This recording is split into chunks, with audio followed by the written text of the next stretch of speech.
The sitting is resumed.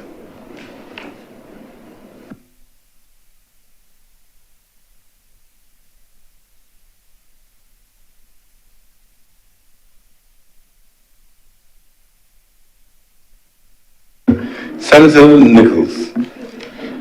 Mr. President, I shan't delay the chamber very long. I've heard the observations and contribution of Senator Tate, and we did speak in the break.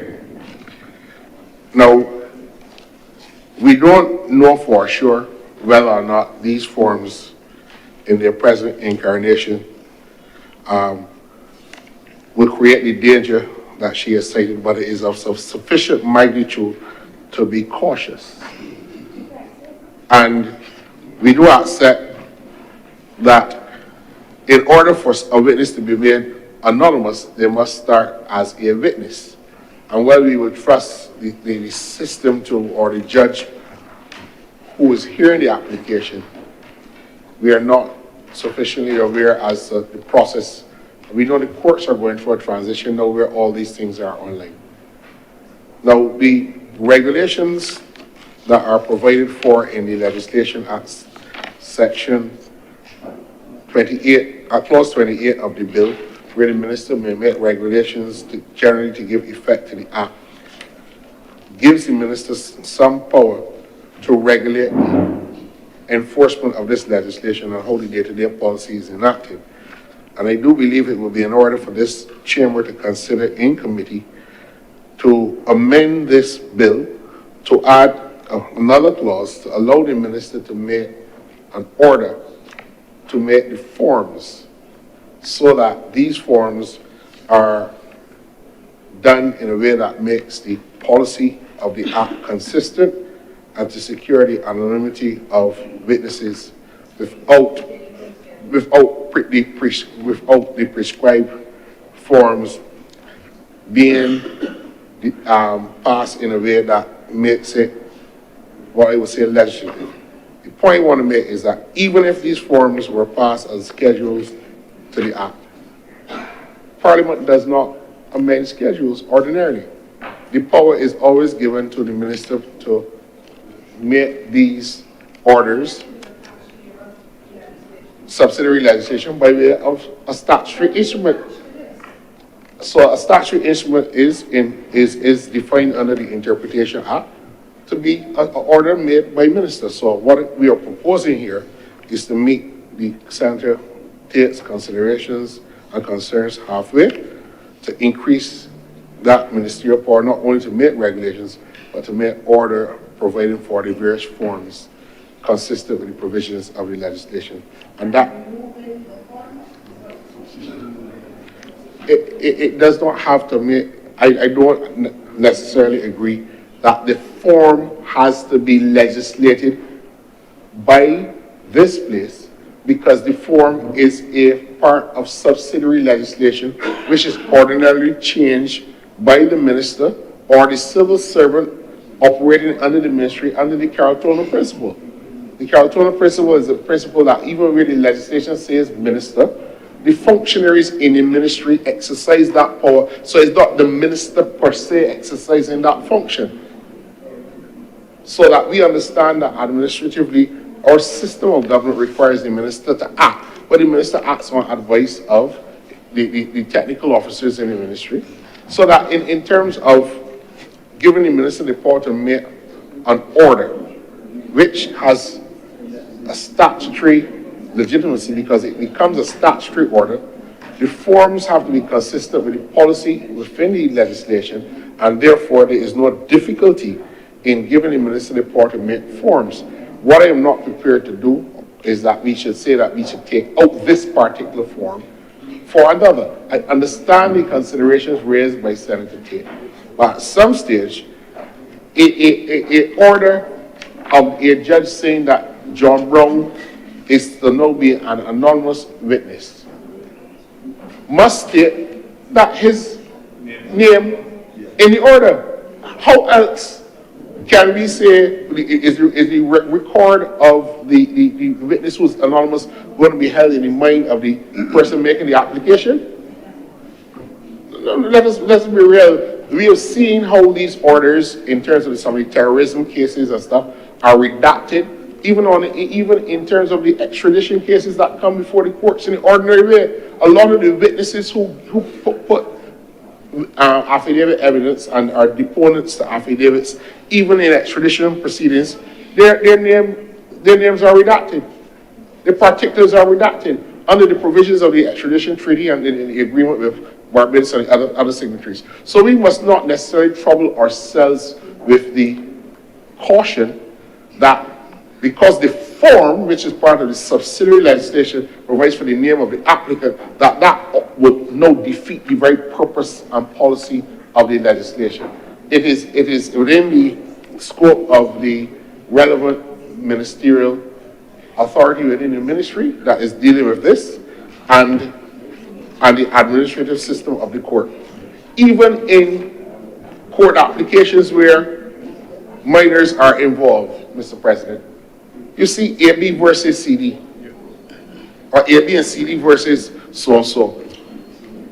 But some stage that child's name starts on a court document. I know we're dealing with different kettle of fish where the safety of the individual might face a different peril. But there are some children whose names have to be redacted from court documents in order to secure their safety and security as well, and their anonymity. So that I am not necessarily troubled by the fact that a statutory form might give the impression that if the name of the applicant goes on that form or on the order, that the object of the legislation is going to be defeated by the mere placement of the name of that person on a form making the application or on the order. The regulations that are going to be made by the minister will be governing the day-to-day execution of this policy. Those regulations are not attached to this legislation, but I would expect that reasonable people will make regulations that will give effect to the statutory language in the bill when it becomes law, so that the forms that are attached here for convenience and for all review don't necessarily need to be taken out or amended. We give the minister the power to make an order that will provide for the appropriate forms. The people who administer this legislation will do so consistent with the provisions of the Act. And that is satisfactory to me. Thank you, Mr. President. Thank you, Senator Nichols. Mr. President, I want to acknowledge the comments that were made by the Honourable Senator Tate, and as said by Senator Nichols, one of the things we want to make sure that we hold true to is that spirit of consultation, that spirit of inclusion, that spirit of collaboration that we've been speaking about. And it is on that basis, Mr. President, that once reasonable recommendations or queries have been raised, that I've committed to ensuring that we engage. We took the opportunity during the recess to be able to engage with the legal team, the Office of the Chief Parliamentary Counsel, and the recommendations that have been made by Senator Nichols have been those that have come from the Office of the Chief Parliamentary Counsel. And those recommendations are, as has been outlined, that we make the change at paragraph, let me just pull it up quickly, that we make the change at clause 29, that the minister may by order amend the schedule and then to renumber the existing 29 as 30, which allows for us to repose in the courts of Barbados the ability to make the kinds of orders that Senator Nichols has just made reference to. I am not an attorney. I don't spend time in the court system, and I have to have confidence in the legal teams that do. And so their response to the questions and the queries raised by Senator Tate have been to do what I have just described. And so, Mr. President, I beg to move that this bill now be read a second time. The question is that this bill be read a second time. Will those honourable senators in favour please say aye? Those against please say no. The thing the ayes have it. Mr. President, I beg to move that we revert to public business for a few moments to appoint an acting temporary deputy president. I beg to move that we reappoint Senator the Honourable Lyndall Nurse as the temporary chair of committees as we go into the committee phase. Mr. President, just for clarity, we're ready to motions relating to the business or state of the Senate and moved by Minister. Agreed. Please make the proposal for the appointment. Mr. President, I beg to move the appointment of Senator the Honourable Lyndall Nurse to be appointed for the remainder of today's sitting. The question is that Senator the Honourable Lyndall Nurse be appointed to act as Deputy President for the remainder of today's sitting. Will those honourable senators in favour, please say aye. Aye. Those against, please say no. I think the ayes have it. Thank you, Senator Nurse, for agreeing to serve.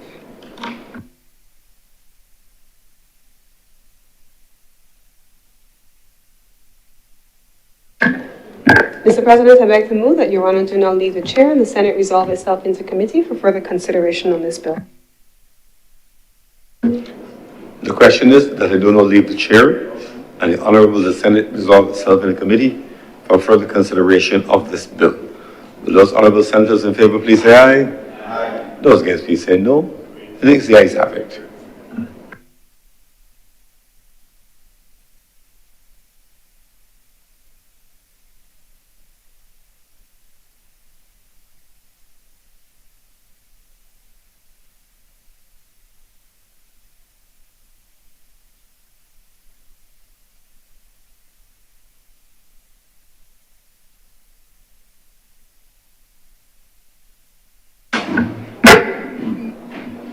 The Honourable Senate is now in committee. Mr. Chairman, permission to call the bill in parts and clauses. Granted. Part 1, clauses 1 to 3. Mr. Chair, I beg to move that Part 1, clauses 1 through 3 do now stand part. The question is that Part 1, clauses 1 to 3 do stand part. Will all those honourable senators in favour please say aye? Aye. Those against please say no. Methinks the ayes have it. Part 2, clauses 4 through 12. Mr. Chair, I beg to move that Part 2, clauses 4 through 12 do now stand part. The question is that Part 2, clauses 4 through 12 do now stand part. Will all those honourable senators in favour please say aye? Those against please say no. Methinks the ayes have it. Part 3, clauses 13 through 27. Mr. Chair, I beg to move that Part 3, clauses 13 through 27 do now stand part. The question is that Part 3, clauses 13 through 27 do now stand part. Will all those honourable senators in favour please say aye? Aye. Those against please say no. Methinks the ayes have it. Part 4, clauses 28 and 29. Mr. Chair, I beg to move that Part 4, clauses 28 and 29 do now stand part. As amended, and I've already outlined what the amendments, that the new 29 would be as follows. The new 29 would be the minister may by order amend the schedule and to renumber the existing 29 as 30.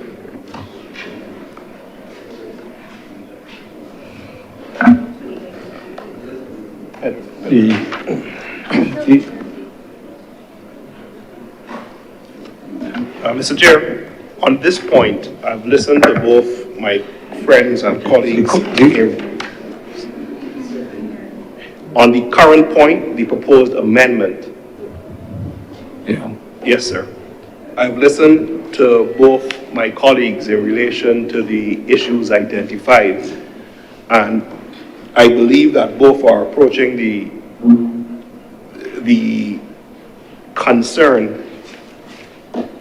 Now, sir, if we look at the form that's currently there, it does indicate quite clearly the name of the witness. an indication that the minister, there's already a regulation 28 which says the minister may make regulations generally to give effect to this act. That's the current wording. The additional wording proposed is that, just to be clear, leader of government business, is that the minister shall may by order amend the schedule. I believe the concern that Senator Tate has identified is that while the minister then is being given that power, the question is when or if that power will be exercised. And while the document or the act then comes into play, the schedule clearly states the form of the order. What we have seen, and I've heard my friend Senator Nichols' presentation, is that especially in the civil courts, there is almost a slavish doctrine in terms of following the forms of the order. If we have an item recognition that it is a question of concern and we can amend, all that is required is for, with a stroke, the removal of the references to name of the witness on the draft that we currently have. I think that would be neat. It wouldn't offend any sensibilities, and it will capture the concerns of Senator Nichols and Senator Tate. I am proposing that the proposed edit, instead of being as wide as is proposed in relation to the minister being able to make orders and regulations, that we actually have the forms there, and the forms simply remove the references to a name of witness. That's all that needs to be done. Just a stroke through the name of witness there. And all the forms that are in the draft. It's just a proposal. We'll see debated.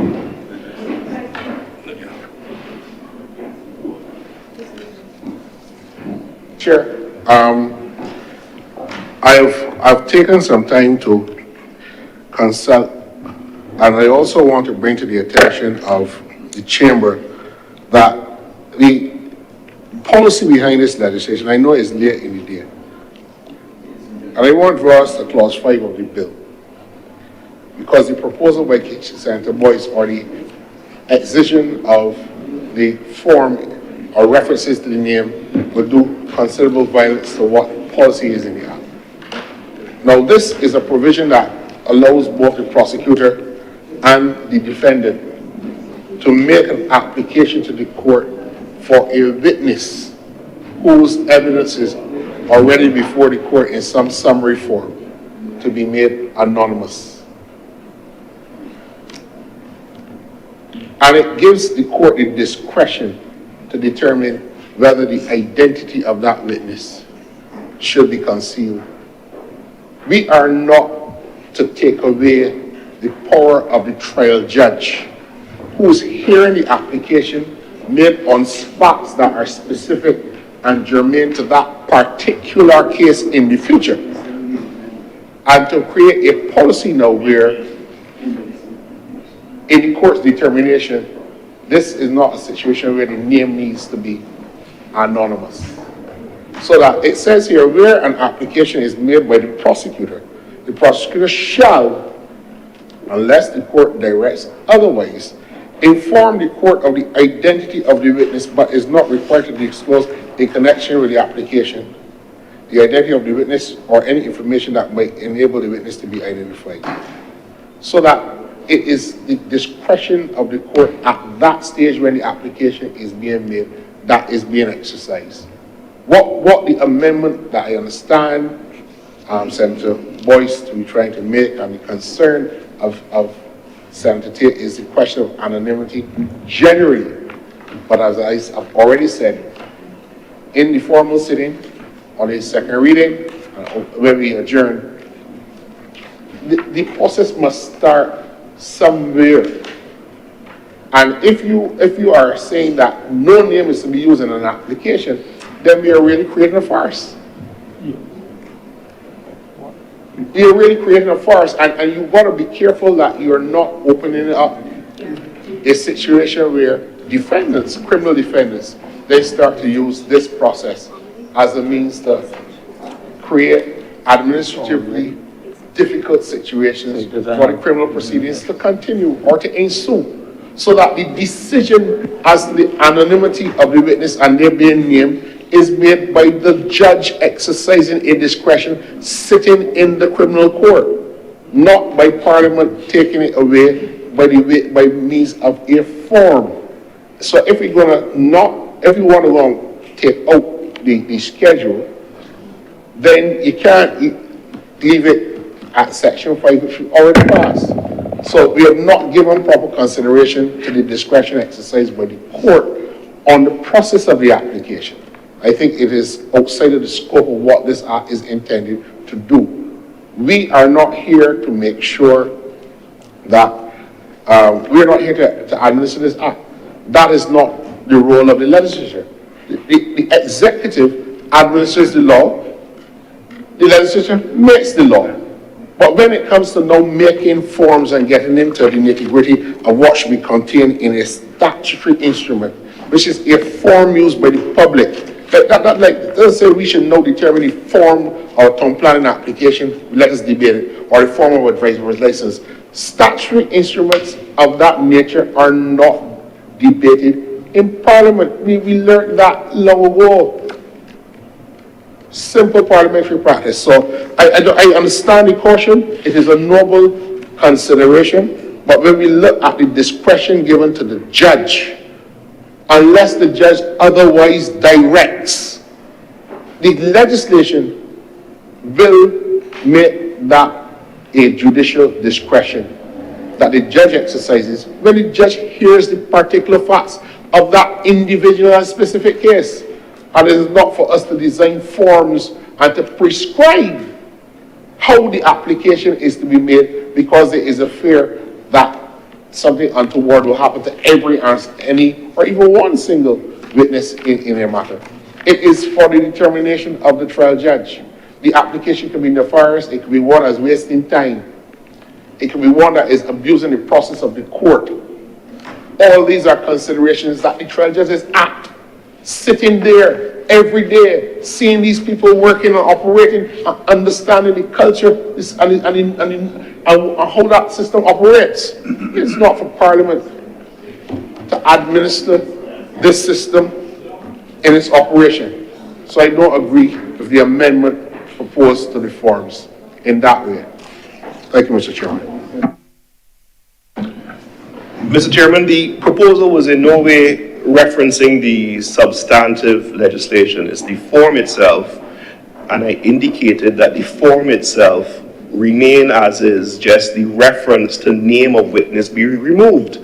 The current solution of saying the minister can make or shall make regulations assumes that the minister shall or will make it. I believe where my friend is missing the rub of the argument is that, yes, we do not get into subsidiary legislation, but when you pass legislation which says the purpose of this is to protect the identity of a witness, and the form which then goes on the said legislation says this is the identity of the witness, and the legislation does not say what specifics will be taken for the said form to be kept under seal or redacted, it's a valid concern which we can address as a parliament.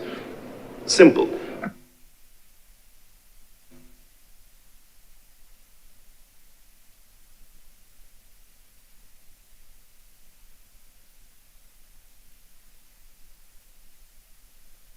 Mr. President, sorry, Mr. Chairman, now we can go at this all day, and that is why these things are not debated, right? If the application is made to the judge and the judge denies the application,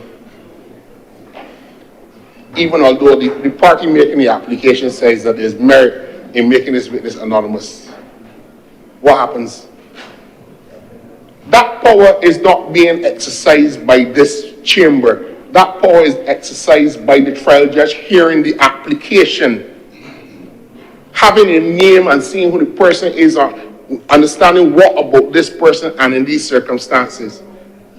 And sometimes that might be important. I know them well. They're not going to back down, Mr. Chairman.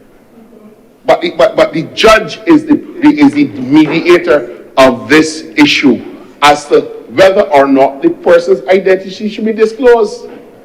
So being pernickety about the name on the form is neither here nor there. On a point of order, if Because that's the what judge happens. has On a point a- of order, Mr. Chairman, nobody am being pernickety. It is just my A point of opinion. committee, a point of whatever it is. No, but I'm not- We're asking a question, we're seeking Mr. guidance. Chairman, The mere Chairman, fact I that don't- schedule has been put into the Mr. Chairman, legislation Mr. suggests Chairman, that we are I'm to on consider my it, not feet. ignore it. If you don't want to sit down, that's a matter Mr. for Chairman, you. I'm on my feet, and I don't understand that any point, any standing order has been breached by me using the word pernickety. It has an ordinary and not offensive meaning. It is not, well, I can't deal with that, but it's not, it means attention to small details, that is what it means. Mr. Chairman, the power is exercisable, and I assure this chairman, the power of whether or not this name is disclosed is a power determined by the judge based on the application. What they're asking for is that no name goes on the application, no name goes on the order. Right? The Honourable Centers. Mr. Chairman, with all due respect, right? If Senator Tate wants to speak, I know she doesn't want to rise, but she do it right, but you cannot shout across the chairman like that. That is the difference from the side, but you are incessantly speaking. While I'm speaking, and entertaining me, right? Yeah? Yes, I would like you to do that, right?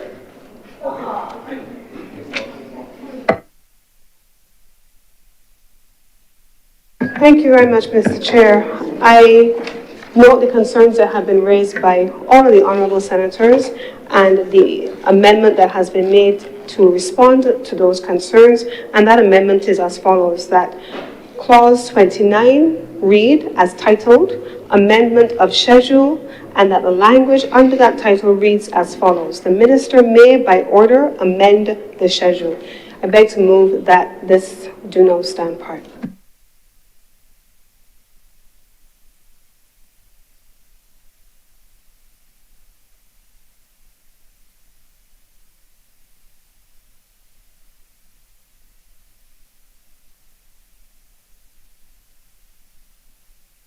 The question is that 29 be amended, amendment of the schedule as follows. The minister may by order amend the schedule.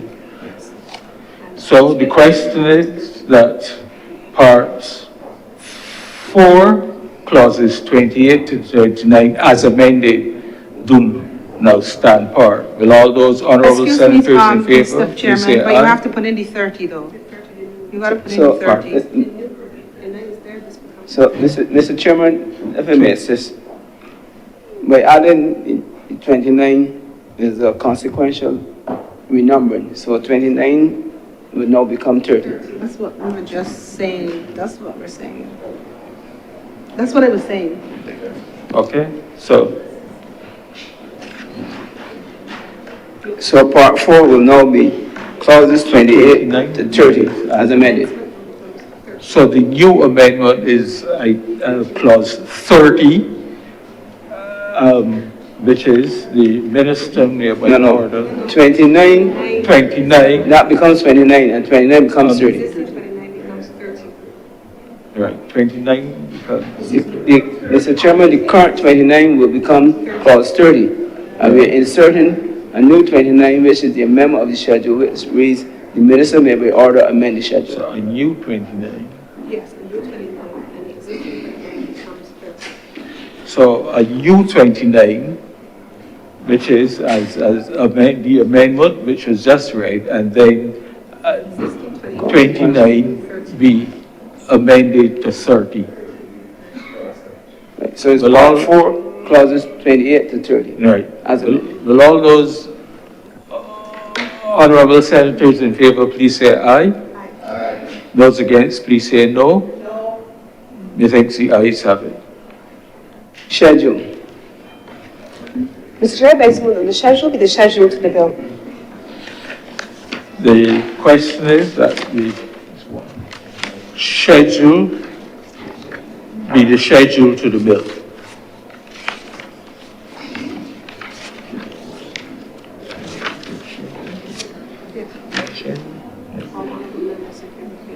These are just forms. Will all those honourable senators in favour please say aye? Those against, please say no. Methinks the ayes have it. Mr. Chair, I beg to move that you do not report to His Honour the President the passing of one bill in committee. The question is that I now report to His Honour the President the passing of one bill in committee. Will all those honourable senators in favour please say aye?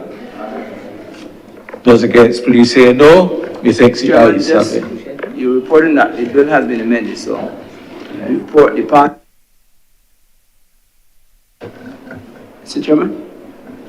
Mr. Chairman, the question will be that we report the passing of one bill with amendment to His Honour, the President.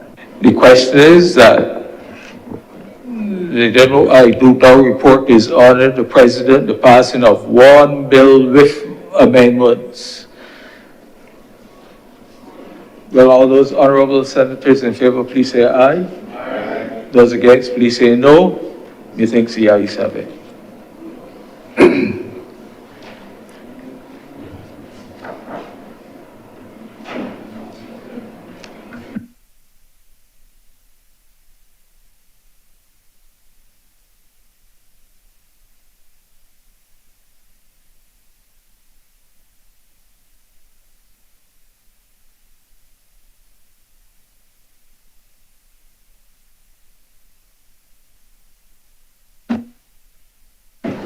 The chairman has reported the passing of one bill in committee.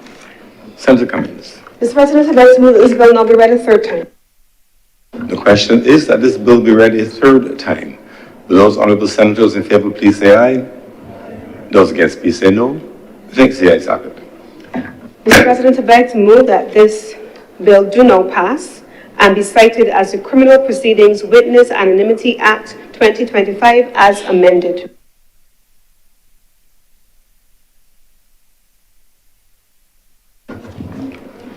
The question is that this bill do not pass as amended and be cited as the Criminal Proceedings Witness Anonymity Act 2025.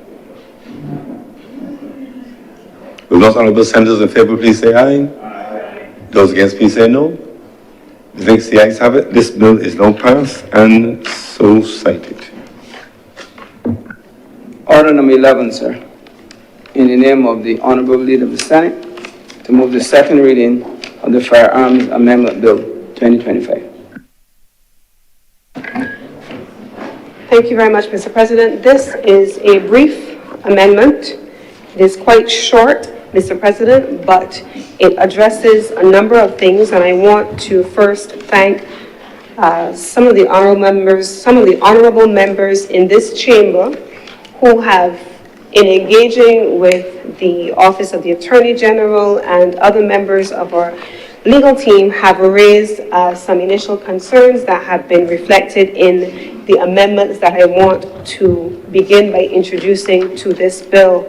Mr. President, we have 3 amendments to the bill, and I'm going to frame the bill first, what it is intended to do, what it sets out to accomplish in the first instance, Mr. President, and why the amendments were made after consultation with the honourable members in the public space, but also in this honourable chamber. Mr. President, the first instance that is being navigated is the extension of the definition to include component parts, major component parts specifically, and that is the first amendment that has been made, and we will share the details of that proposed amendment. In the initial draft that went through the other place, the definition spoke to component parts generally. In consultation and preparation for it coming to this chamber, there were amendments that were made, and the rationale for that, Mr. President, and I stand and I speak here today, not as a citizen in this context, but as a former chairman of the Bridgetown Port, where we have heard on more than one occasion persons bringing component parts and weapons into the country through the Bridgetown Port, and the Barbadian public has been speaking about, well, how are they getting in here? Now, Mr. President, I want to say 2 things very briefly. One, the criminal, and I'm going to say this repeatedly tonight, The criminal of 1990s, the criminal of the 1980s is not the criminal of the 2000s. I became chairman in September of 2018 at the Bridgetown Port, and the criminal of 2018 is not the criminal of 2025. When we came to office, the Bridgetown Port had no functioning scanners. There was a discussion, and I remember in this very parliament being summoned as a chairman at the time, to a meeting of the National Security Council where the Prime Minister charged me with responsibility for fixing it. And I remember her saying to me, and I felt as though for weeks after, there were chunks missing from my back for something that I had no part in creating, because she took it very seriously that there were no scanners operating in the Bridgetown Port at the time. And she gave me a very clear instruction as chairman: fix it, or we will have some consequences. And so we took the decision to do just that. At the time, we invested several $1 million in installing a fixed portal scanner. That was in 2018. That construction was completed by 2019, because these are not scanners that are sitting in shelves somewhere. They had to be ordered. They came into Barbados. The civil works had to be undertaken in collaboration with the various teams. We had to have radioactive studies to make sure that they were safe. But then something happened, Mr. President. What initially may have started as looking for containers and finished weapons, you then realize that the criminal of 2019 had evolved. They were bringing them in parts, breaking them down, hiding them in smaller components, and then disguising them as other things to then be reassembled here in Barbados. So while we may not have a manufacturing sector, we have an assembly industry here in Barbados for the purpose of trading in illegal weapons. It meant that the scanners in the port then had to evolve to be able to recognize what a component part looked like and what was meant for illicit use. And so this legislation before us focuses on major components of firearm use. It is not meant to criminalize legitimate and legal holders of licenses of firearms, and it is on that basis, Mr. President, that there were amendments made on recommendation from persons in this chamber and beyond. The first amendment, Mr. President, is at Clause 2. The existing Clause 2 is proposed for deletion and is meant to be replaced as follows, and I'm going to read it for the record. That the new Clause B would read, includes any major is a new insertion into the language, any major component part of a weapon referred to in paragraph A, 1, 3, 4, and 5, specifically designed for use in a firearm, including a barrel, slide, frame, hammer, firing pin, auto or automatic sear, trigger, bolt, and magazine, but, end quotations, close inverted marks. That's the first recommendation that was made and adopted by the government, and so that's the first amendment. Then there's a proposal, Mr. President, for a new clause. A new clause at 3, a new section 504. The Principal Act is now to propose for deletion and to be substituted as follows. 4, a firearm license shall contain permission for the holder to have in his possession ammunition of a type not exceeding an amount specified in the license, and B, such parts or accessories as are reasonably necessary for the repair, maintenance, or use of firearms to which the license applies. Now, this is also an amendment that came post-consultations. As a consequence of those changes, Mr. President, Clause 3 will now be renumbered as the new Clause 4. These are the amendments before this honorable chamber, Mr. President, and with these few words, I beg to move that this bill be read a second time. Any speakers? Senator Maynard. Thank you, Mr. President. Mr. President, I am almost convinced that we have a listening government. A listening government. Mr. President, while these changes to some may look minor, they are indeed major changes. And these changes will remove to a large extent the possible criminalization of licensed firearm holders, which could have happened in the previous iteration of the bill. Mr. President, the government and the police and security services and the customs have had tremendous problems in dealing with the importation of illegal firearms. And as Senator Cummins said earlier, the criminal of probably 1980 is not the criminal of 2025. And people find clever ways of bypassing the restrictions. And with good legal advice, you can be told what is legal and what is not legal, and what you can be charged for and what you cannot be charged for.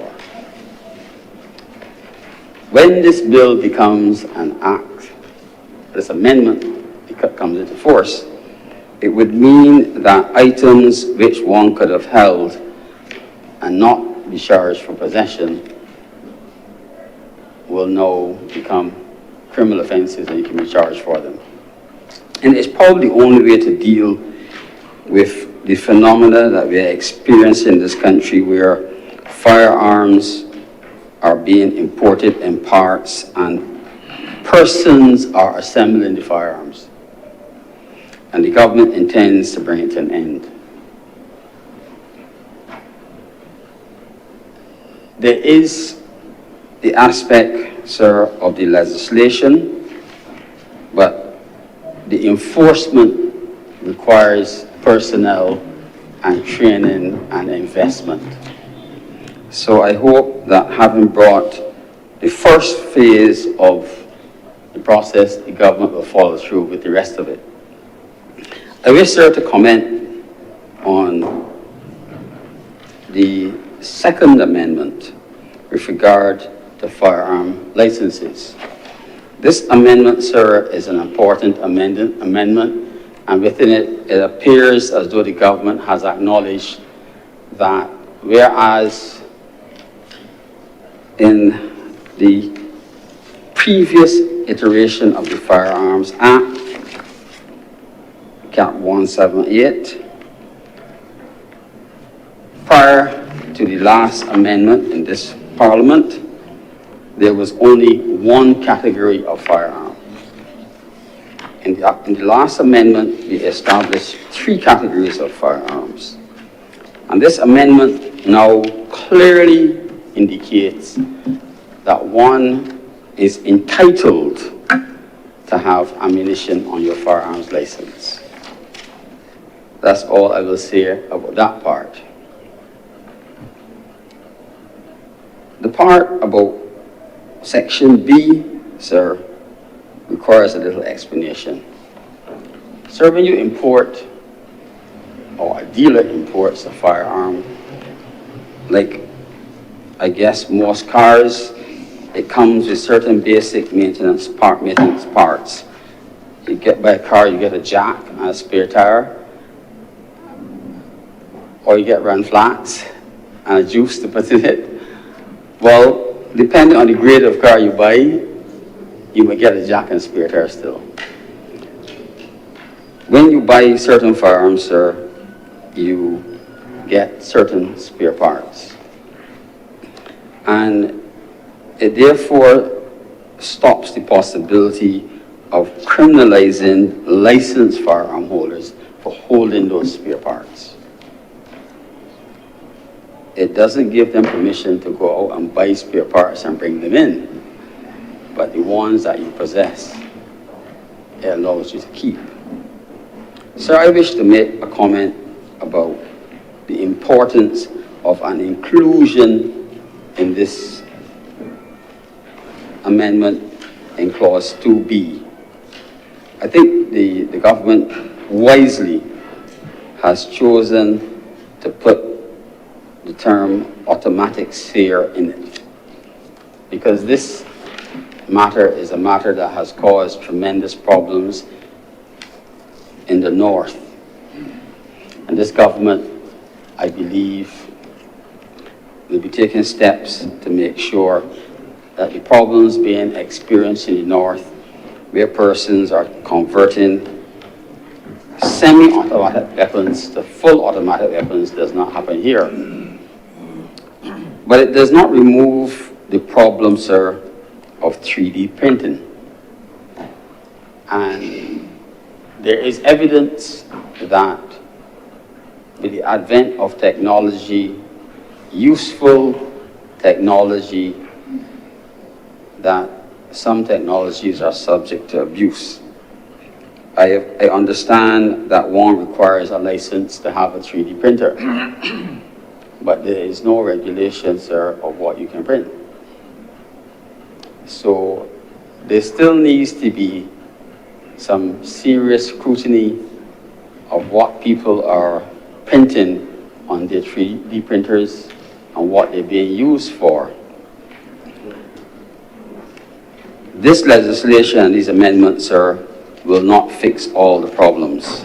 Sir, there's a problem that has happened probably inadvertently because of this amendment. And I wish to spend a little time explaining it.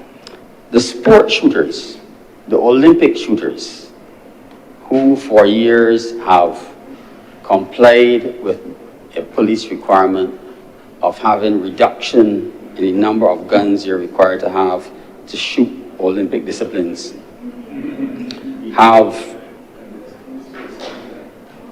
become accustomed to using what is called a conversion, where you buy one frame and you fit different calibers on top of that frame. It means that at any one point in time, you only have one firearm. But over the last 10 years, these firearms have become a point of controversy for shooters, and they have not been licensed. Because there's the contention by the constabulary at its highest office that there are two firearms. It means that shooters have had in their possession firearms that have not been licensed. So when a shooter takes one of those firearms to a shooting club, and if there is an accident, the liability insurance of the club will not cover them. But that's a problem created by the government for failure to license the firearms. This amendment, sir, unfortunately, now makes those firearms illegal. So those who own them, I believe, will have to turn them in. I would like to believe that the government will offer them compensation, because I would like to believe the government, sir, will offer them compensation for the loss. Because as happened in other jurisdictions, when something that you were given permission to have becomes illegal, then, and you're required to turn it in, you will usually be compensated for your loss. Sir, with those few words, I thank you. Thank you very much, Senator Miller. Any other speakers? Senator Cummings.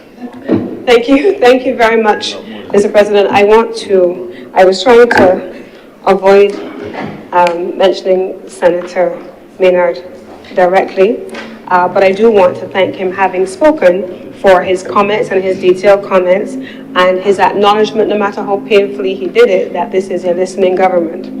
And so with these few words, almost, Mr. President, and so with these few words, I beg to move that this bill be read a second time. The question is that this bill be read a second time. Will those honourable senators in favour please say aye? Aye. Those against please say no. Methinks the ayes have it. Mr. President, I beg to move that the Senate resolve itself into committee for further consideration of this bill. The question is that I do not leave the chair, and the Honourable the Senate resolve itself into committee for further consideration of this bill. Will those honourable senators in favour please say aye? Aye. Those against please say no. Methinks the ayes have it.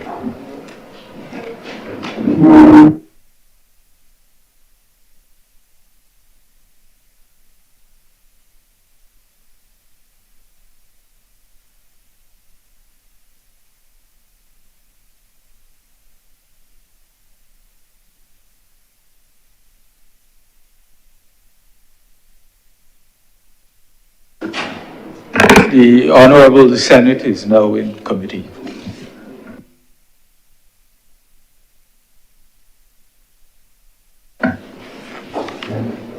Clause 1.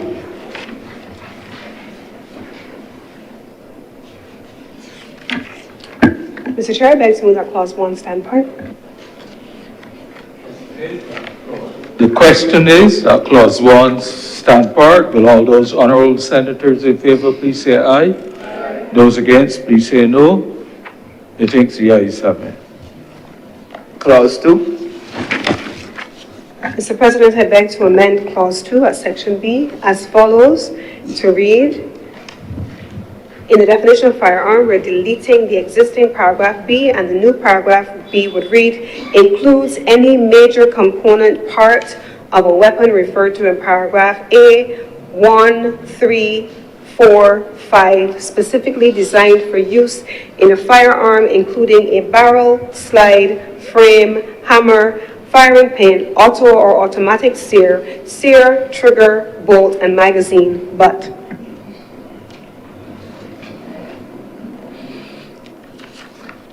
The question is that clause 2 be amended as follows, includes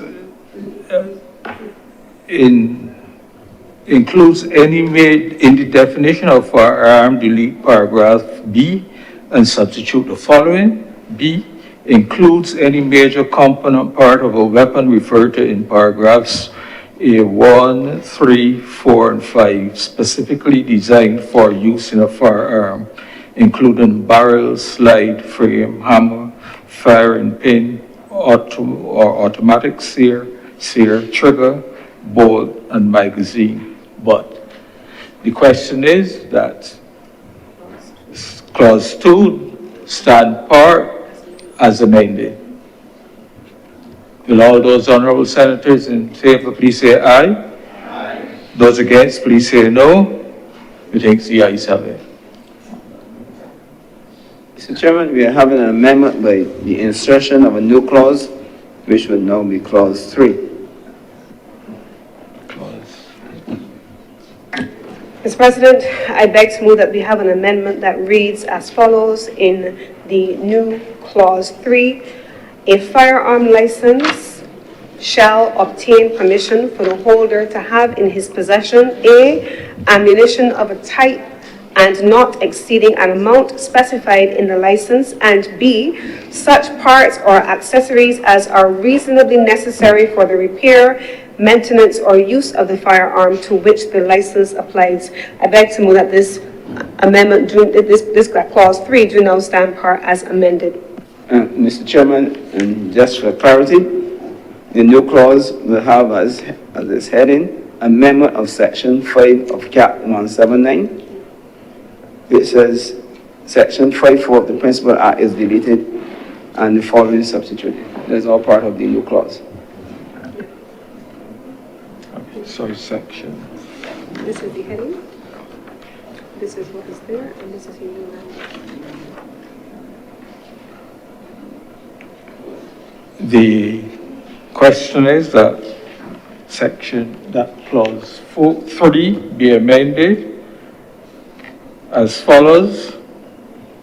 Section 5.4 of the Principal Act is deleted and the following is substituted. A firearm license shall contain permission for the holder to have in his possession A, ammunition of a type and not exceeding an amount specified in the license, and such parts or accessories as are reasonably necessary for the repair, maintenance, or use of the firearm to which the license applies. The question is that the clause as amended to stand part. Will all those honourable senators in favour please say aye? Aye. Those against please say no. I think the ayes have it. Sir, as a result of that insertion, clause 3 now becomes clause 4.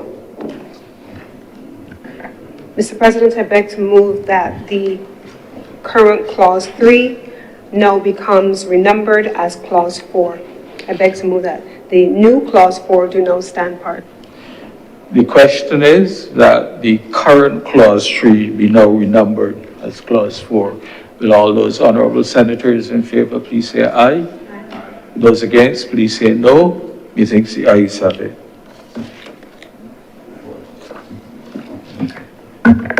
Mr. Chair, I beg to move that you do not report to His Honour the President the passing of one bill in committee.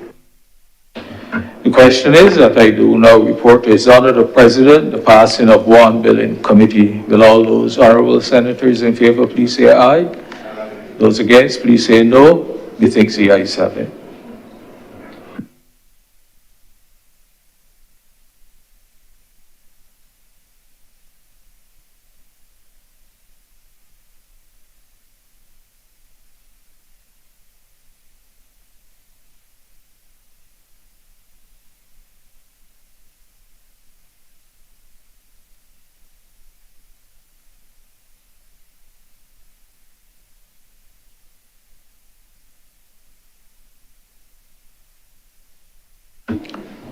The chairman has reported the passing of one bill in committee.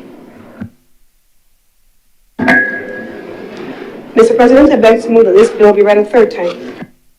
The question is that this bill be read a third time. Will those honourable senators in favour please say aye? Those against, please say no. Methinks the ayes have it. Mr. President, I beg to move that this bill do not pass and be cited as the Firearms Amendment Act 2025 as amended.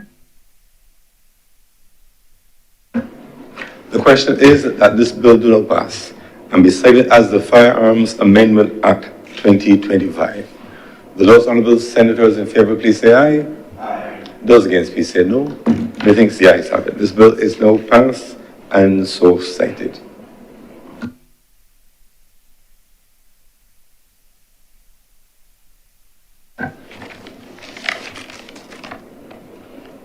Order number 15, sir. In the name of the Honourable Leader of the Senate, to move the second reading of the Juries Bill 2025.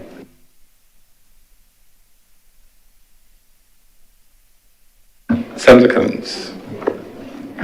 Thank you very much, Mr. President. The Juries Bill is an antiquated piece of legislation that the Office of the Attorney General and the legal practitioners are attempting to update to make it more functional.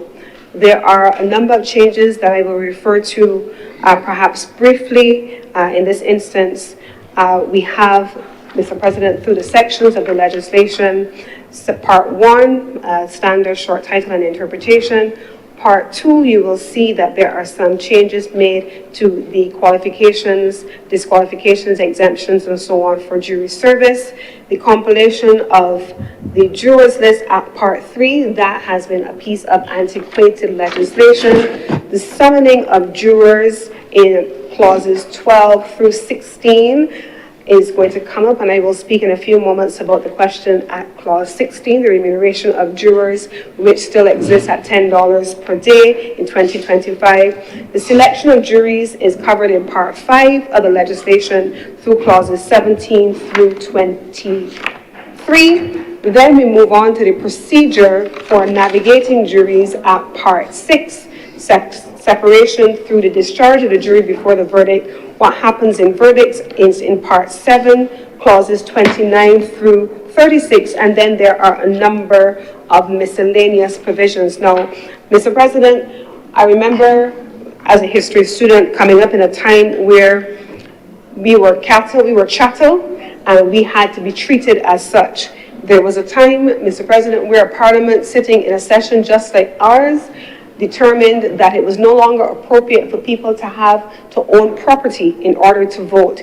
Yet in our jurors legislation, there is still a provision that requires a juror to be selected to have the possession of property with a site value of at least $960, so you can tell how old this was, to be an occupier of land that values under the Land Valuation Act of no less than $1,400, to have property taxes of no less than $960, and to have clear income of no less than $1,400. Clearly, that is no longer applicable in a modern environment. On the question of exemptions, those persons who were exempted, we saw that at part 2 from jury service. There were a number of persons that were exempt from jury service. Members of the Privy Council, members and officers of the Senate and the House of Assembly, judges, magistrates, ministers specifically, not of any other religion, but of the Christian religion, ordained or otherwise set apart to the ministry of that religion according to the usages of the persuasion to which they belong.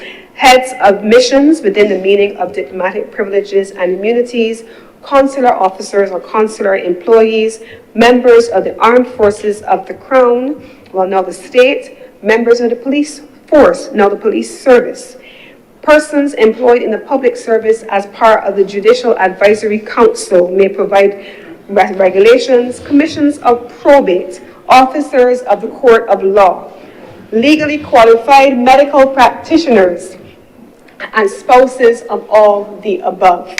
Equally, in a modern environment, Mr. President, there clearly is a need for us to make some changes.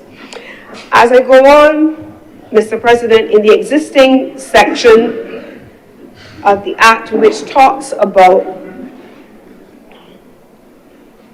a judge, it says this in the existing section 26, a judge before whom a case is called for trial may, in his discretion, could you imagine in 2025, on an application made by or on behalf of the parties, including in criminal cases, or any of them at his own instance, make an order that a jury shall be composed of men only or of women only. That, Mr. President, has been deleted from the legislation. There's a section in the legislation, Mr. President, also that speaks about how jurors are compiled and the jurors list. These are antiquated provisions, Mr. President, that said the following under the existing section 11. It says this: the preliminary list of jurors is to be exhibited in a conspicuous place open to the public at the magistrate's court for that district and all police stations in that district. The purpose of publicizing the list in this way was supposedly to facilitate the objection to persons being on the list and applications to the magistrate for removal from the list. This has not been used in a long time, but yet it continues in the legislation. Equally, there is now a provision for alternate jurors where there was none before. There was an antiquated term called embracery, which was there. It is really the offense of influencing or attempting to influence a juror by corrupt acts, threats, or promises. And so there's now a new offense listed at Clause 4, which brings it into a modern environment. So these are some of the changes that have been made to continue with the updating of our suite of legislation to allow for us to bring it into the third decade of the 21st century. And so, Mr. President, I commend this bill as well as part of the suite that we are considering today, and I beg to move that this bill be read a second time. Speakers, the question is that this bill be read a second time.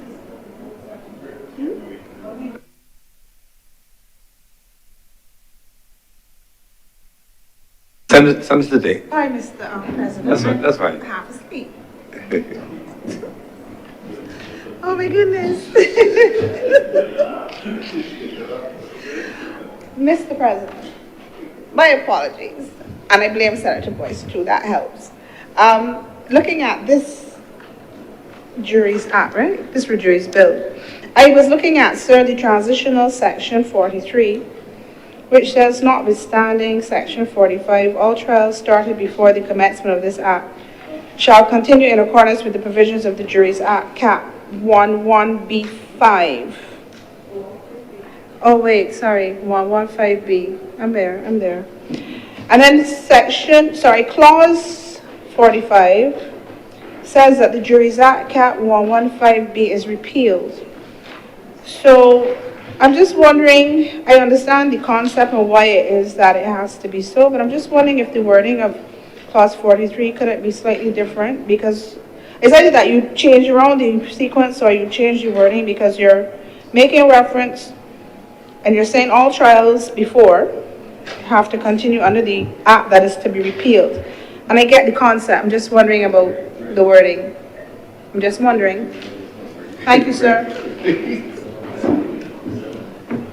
Thank you, Senator Day. Thank you very much for your comment, Senator Tate. It will be appropriately conveyed to the Office of the Attorney General.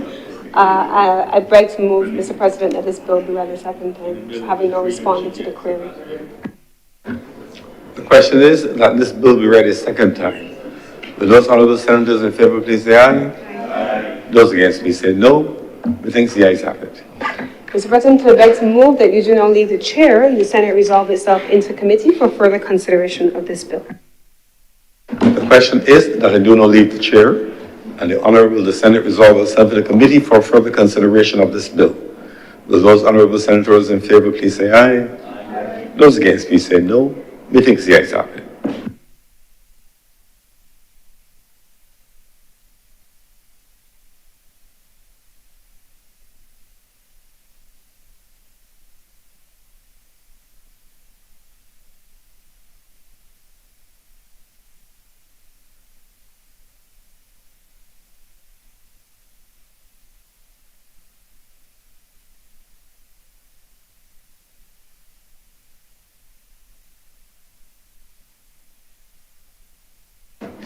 The Honourable Senate is now in committee. Mr. Chairman, permission to call in clauses and parts. Granted. Part 1, clauses 1 and 2. Mr. Chair, I beg to move that Part 1, Clauses 1 and 2 do not stand part. The question is that Part 1, Clauses 1 and 2 do stand part. Will all those honourable senators in favour please say aye? Aye. Those against please say no. Methinks the ayes have it. Part 2, clauses 3 through 6. Mr. Chairman, I beg to move that Part 2, Clauses 3 through 6 do not stand part. The question is Part 2, Clauses 3 to 6 do now stand part. Will all those honourable senators in favour please say aye? Aye. Those against please say no. Methinks the ayes have it. Part 3, clauses 7 through 11. Mr. Chair, I beg to move that Part 3, Clauses 7 through 11 do now stand part. The question is that Part 3, Clauses 7 through 11 do now stand part. Will all those honourable senators in favour please say aye? Aye. Those against please say no. Methinks the ayes have it. Part 4, clauses 12 through 16. Part 4. Mr. Chair, I beg to move that Part 4, Clauses 12 through 16 do now stand part. The question is that Part 4, Clauses 12 through 16 do now stand part. Will all those honourable senators in favour please say aye? Aye. Those against please say no. Methinks the ayes have it. Part 5, clauses 17 through 23. Mr. Chairman, I beg to move that Part 5, Clauses 17 through 23 do now stand part. The question is that Part 5, Clauses 17 through 23 do now stand part. Will all those honourable senators in favour please say aye? Those against please say no. Methinks the ayes have it. Part 6, clauses 24 through 28. Mr. Chair, I beg to move that Part 6, Clauses 24 through 28 do now stand part. The question is that Part 4, Clauses 24 through 28 do stand part. Will all those... Chairman, Part 6. Part 6, beg your pardon. The question is that Part 6, Clauses 24 through 28 do now stand part. Will all those honourable senators in favour please say aye? Aye. Those against please say no. Methinks the ayes have it. Part 7, clauses 29 through 36. Mr. Chair, I beg to move that Part 7, Clauses 29 through 36 do now stand part. The question is that Part 7, Clauses 29 through 36 do stand part. Will all those honourable senators in favour please say aye? Aye. Those against, please say no. Methinks the ayes have it. Part 8, clauses 37 through 45. Mr. Chair, I beg to move that Part 8, clauses 37 through 45 do now stand part. The question is that Part 8, clauses 37 to 45 do stand part. Will all those honourable senators in favour please say aye? Those against, please say no. Methinks the ayes have it. Schedule. Mr. Chair, I beg to move that the schedule be the schedule to the bill. The question is that the schedule be the schedule to the bill. Will all those honourable senators in favour please say aye? Those against, please say no. Methinks the ayes have it. Mr. Chairman, I beg to move that you do not report to His Honour the President the passage of one bill in committee. The question is that I now report to His Honour the President the passing of one bill in committee. Will all those honourable senators in favour please say aye? Those against, please say no. Methinks the ayes have it.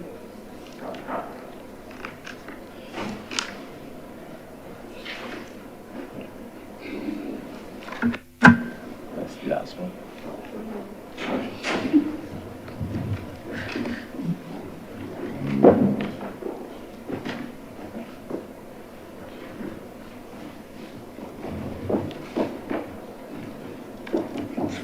The chairman has reported the pass of one bill in committee.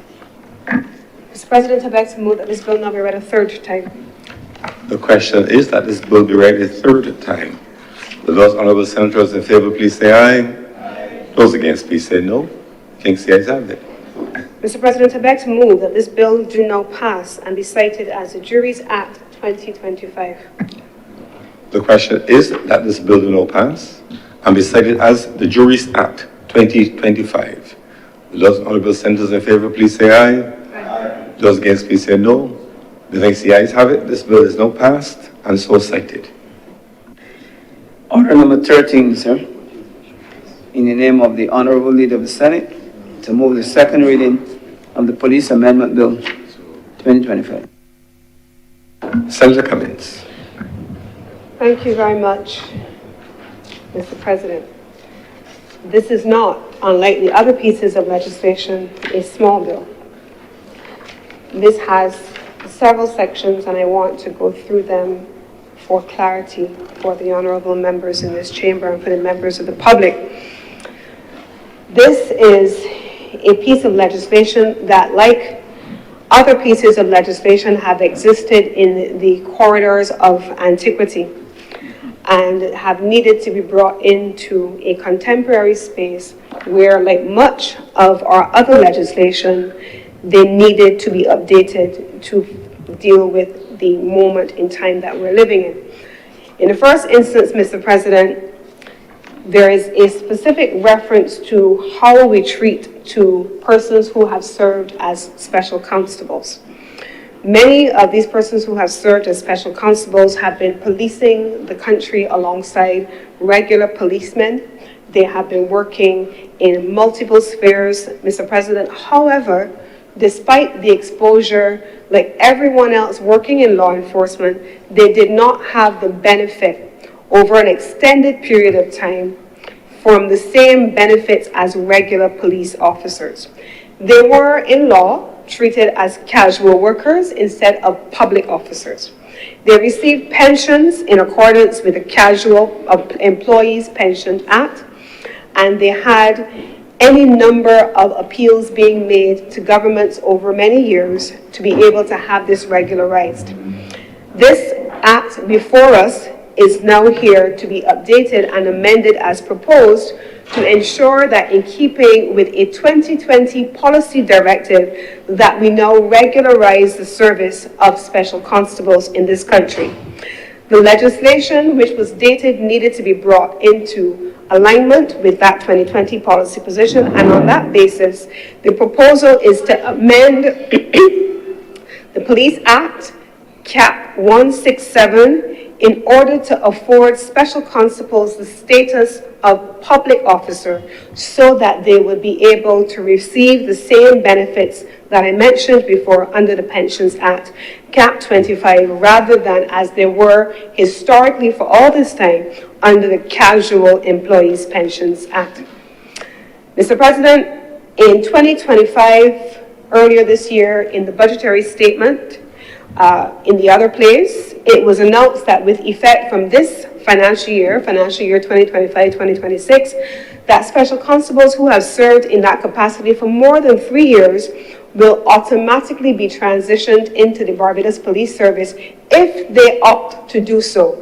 Now, there's no question, and I think we've mentioned it on more than one occasion, that the police service has had a shortage in numbers, and they have seen fewer persons opting to go into the disciplined services. And so the opportunity for persons who have served as special constables all of this time are then being allowed for them to make that transition if they so desire. So the proposal therefore requires an amendment. That amendment is before this Honourable Chamber. And there is no provision currently in the legislation by virtue of being a special constable that allows you to transition, even though you've been functioning in the space. And so it is before this Honourable Chamber to approve the amendment that will allow for this transition to take place. Now, in addition to members of the Special Constabulary who have been working alongside the Barbados Police Service, there is another category of professional that has also been doing the same thing. We see all the time the members of the Barbados Defence Force. Members of the Defence Force have historically always been deployed to give operational support to the police service for the purpose of securing and maintaining public safety. However, they have not had any of the privileges or the immunities of the police officers alongside whom they work. And so it has been the view of the National Security Council of this country that when the Defence Force personnel are deployed, that they should have the same provisions made available to them as police officers, and that includes the power of arrest. They should also have identical privileges and immunities afforded to them as seen with police officers. An amendment is before this Honourable Chamber, equally so, Mr. President, for this to be effective. Now, Mr. President, I am 100% certain. Last week, on Sunday, my church, I think it's finishing this Sunday, is running a Summer Steps Challenge. I can't ever win the Steps Challenge, ever to get in the most steps. But movement, wellness, fitness is a conversation that the country is having, and it is applicable and has been applicable in the Barbados Police Service. Physical fitness, your ability to chase down a suspect has always been seen as a criteria for entry into the Barbados Police Service. But, Mr. President, and I did say already on more than one occasion, I will say again in this context, the criminal of today is not the criminal of 10 years ago or the criminal of 20 years ago. It is a different criminal. So the notion that the only role to be played by a police officer is chasing down a criminal who is a purse snatcher or any of those things is a nonsense. We talked about all kinds of things, including use of technology, how innovative criminals are getting, how they're using transnational organized groups to be able to conduct themselves in ways that will cause damage to their communities. The criminal today is not the criminal of yesterday even. And so the notion that physical fitness is the only criteria is being dismissed in this amendment. So for example, and there's an example being drawn from Jamaica, the Jamaica Constabulary Force is now seeking to recruit a police officer who has mobility challenges. He certainly can't run down behind nobody. The purpose of recruiting this individual, however, is that he has superb forensic digital skills. And so in the same way that in every other sector of the society, skills are evolving, the same thing applies to the police service.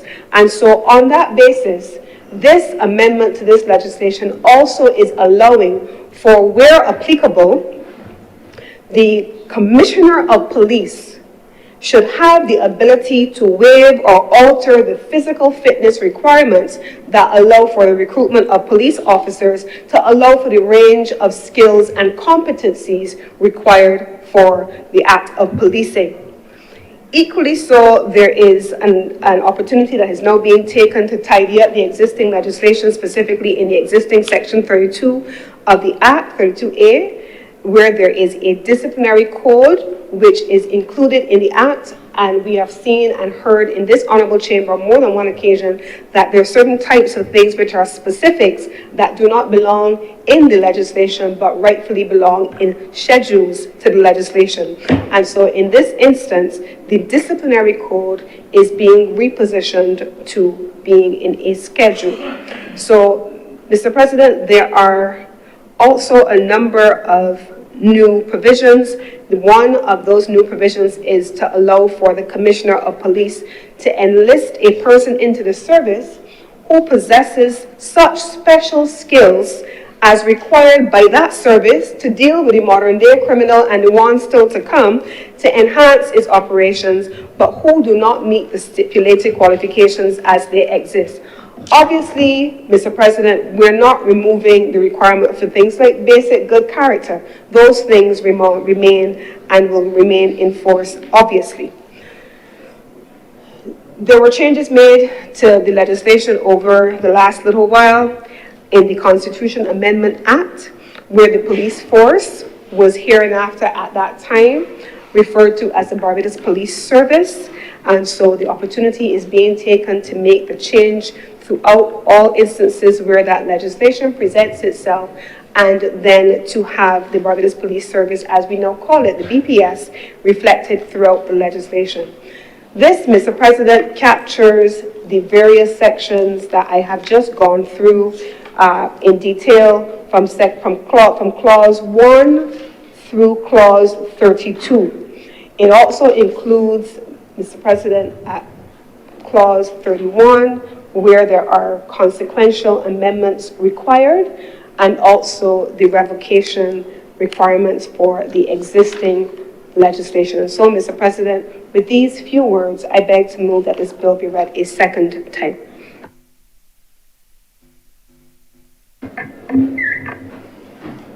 Senator Walters. Thank you, Mr. President.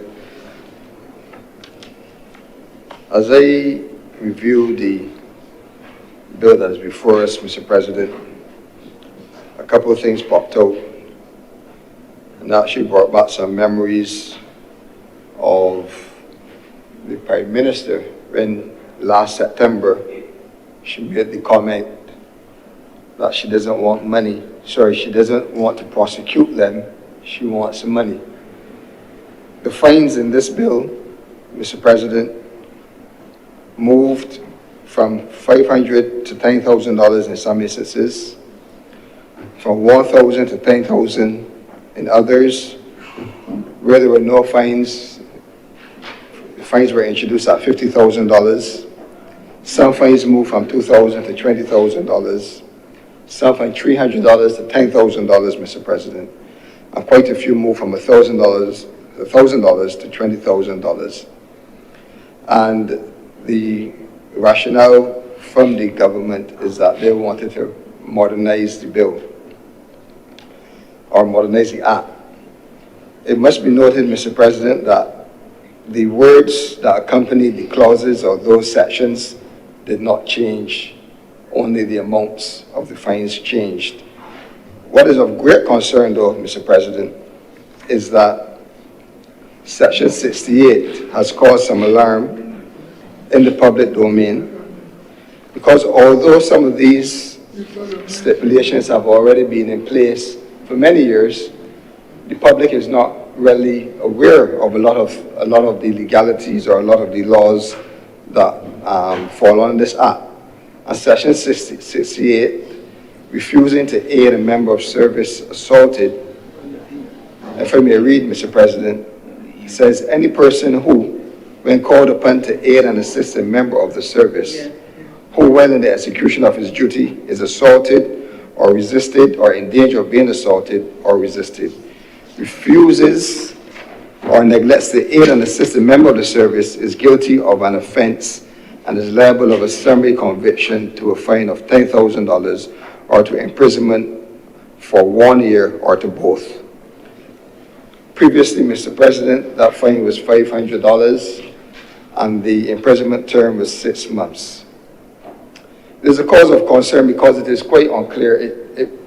The layman, the average person reading that would assume that they need to get involved in business that they have no, in the activity that they have no business in. And it is very unclear as to the circumstances around where they would be charged with an offense if they are in the neighborhood of a situation where a policeman might be under duress or in problems, and they are even themselves unable to assist. So I think, while this existed, it needs some clarity. It needs maybe to be removed from the act, or it needs to be put in another form that makes it fair to citizens who are just going about their normal business, who might find themselves in the wrong place at the wrong time. Mr. President, Section 79A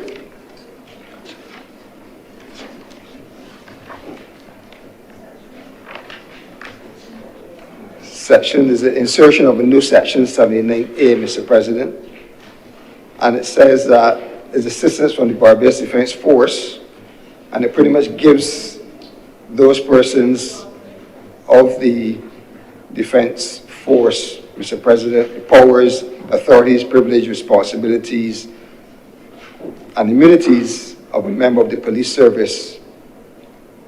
And the question here, Mr. President, is the level of training that the persons in the Defense Force would have relative to the training of those in the police service, in terms of their service, in terms of how they handle and treat the situations. And you know, in the past, Mr. President, you would see a police officer with a baton, and the baton was used in specific instances. Very often now you see police with a firearm. Obviously the times have changed, and they might have a firearm and a baton, but obviously they're trained in how to use each tool that they're provided with in each situation.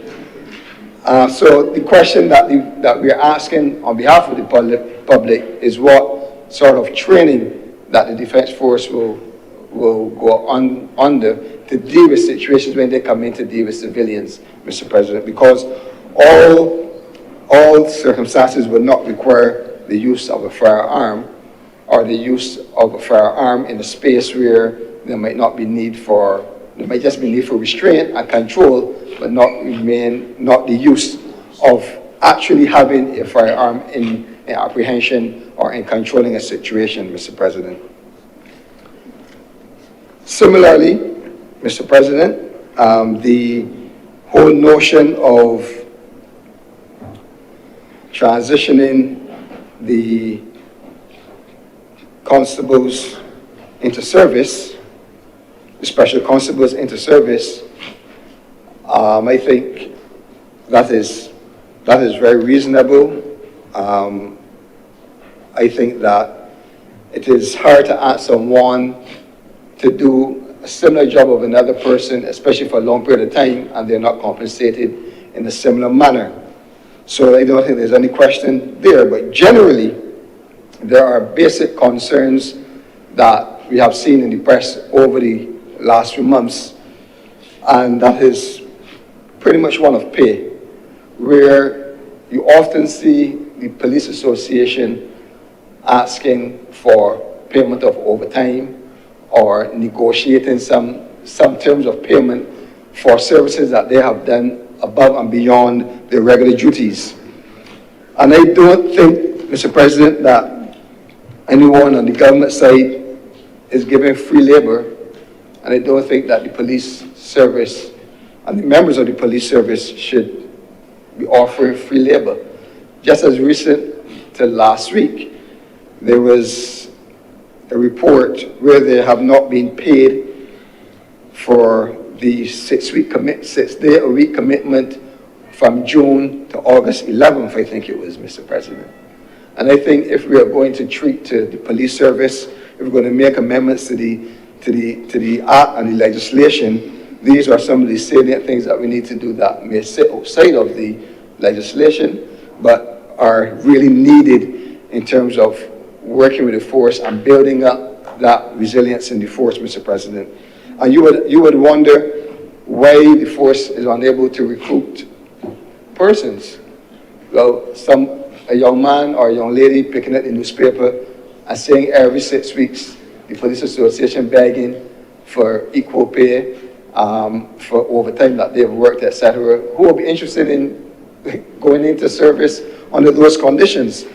Mr. President, I have been made aware that it is not only the normal overtime that we would think if they're out to shift work and something happens on duty and they have to work over 8 hours, but it includes things like going to court on off days, and national duty in natural disasters. And I am told that up to now, the police officers have not been paid for the overtime in the hurricane last year, Mr. President. These things are not fair. I think, Mr. President, that the time has to come that the government, or any government, needs to put the resources where they are needed. And if we are talking about crime and combating crime, it is fine to put legislation in place, but the persons that are charged with addressing crime day in, day out, 24 hours, that they need to be dealt with in a respectable and fair manner, Mr. President. So the government, Mr. President, has found the resources to do a lot of things in this country, including paying consultants a lot of money. And we have heard the stories of the $120,000 a month for consultants that are helping on different initiatives in the government. We've heard the amount of money that have been paid in the restructuring of the debt. Millions of dollars have been spent, Mr. President. And I am saying that it is only fair that the police officers get their just due, and they deserve to be paid what they earned. Mr. President, some on the other side may seek to reduce this as a 2013, as a BLP government did this and the DLP government did that. I am saying to you, fair is fair. Labor should be treated in a fair manner. And in this instance, we're talking about the police officers. If they work overtime, Mr. President, there's no reason why they should not get the overtime. There's no reason why, if they're committed to national service, work 6 days a week over the last 3 months, that they should be in the paper complaining that they have not been paid, Mr. President. Correct. There's no way, Mr. President, that if they were on national duty during a hurricane last year or in the aftermath of a hurricane, committed to the people of the country, that they should not be paid almost 14 months after, Mr. President.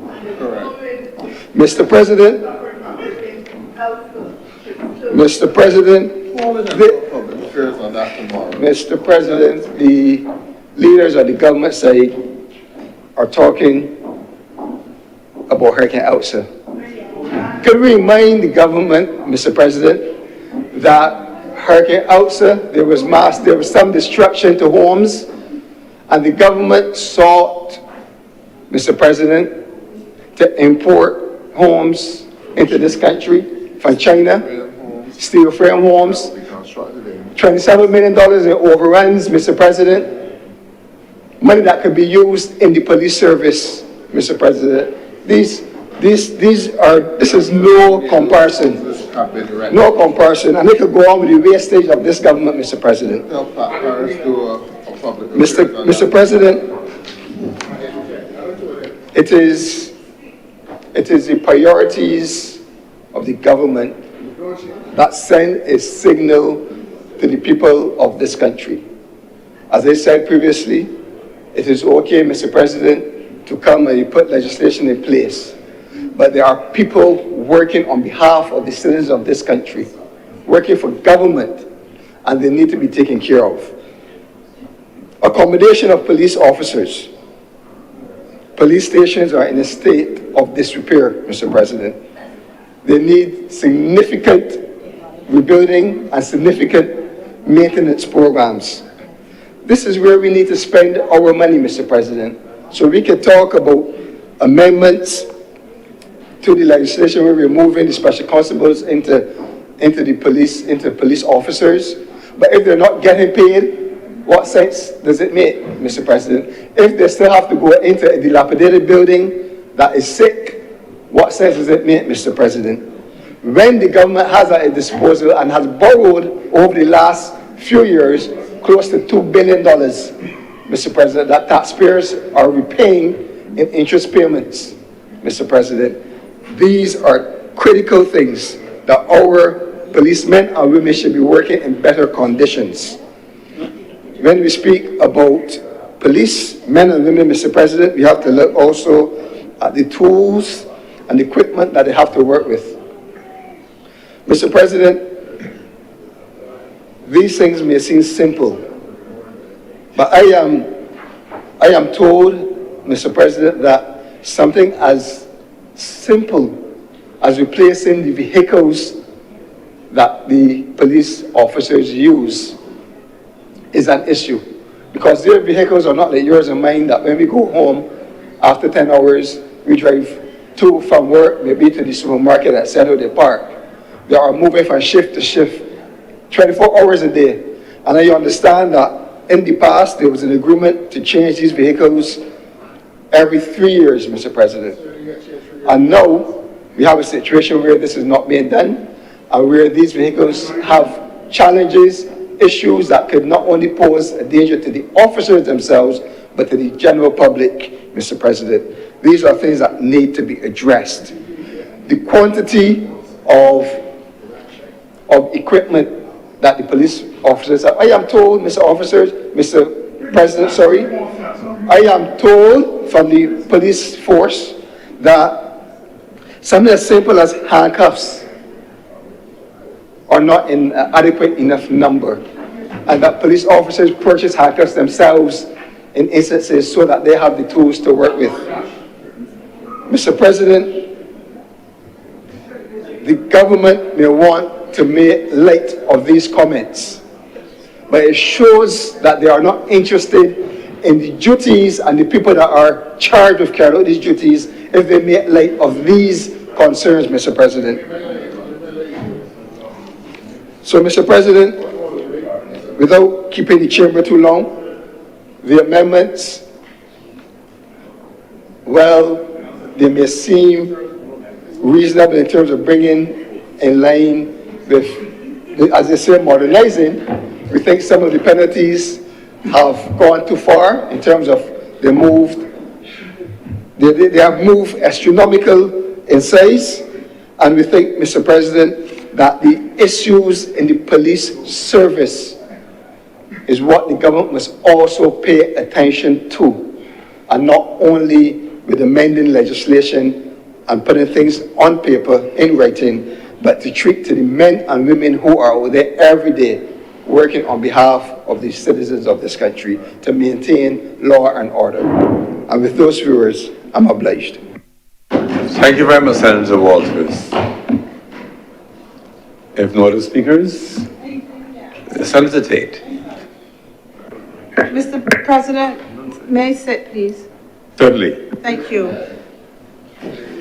Mr. President, I as usual... Senator Morris, please. I wasn't sure it was far away. Mr. President, as usual, I will be asking questions or seeking clarity. Oh, sorry.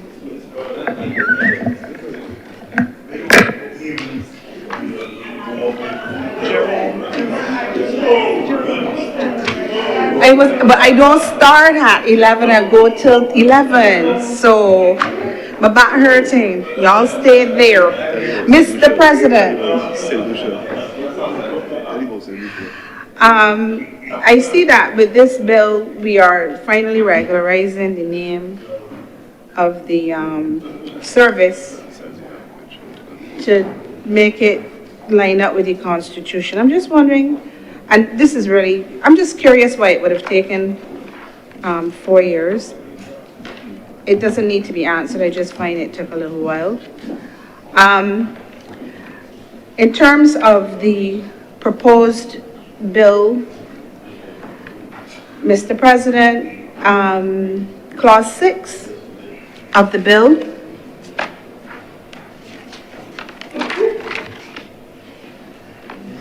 speaks to the composition of the service, and it makes reference to a commissioner and such number of deputy commissioners with an S, which is a result of back in the day, as we all know. I just want to highlight, because it's what I do, that Section 9 of the Principal Act still makes reference to a single deputy. So if you create your clause 6 and you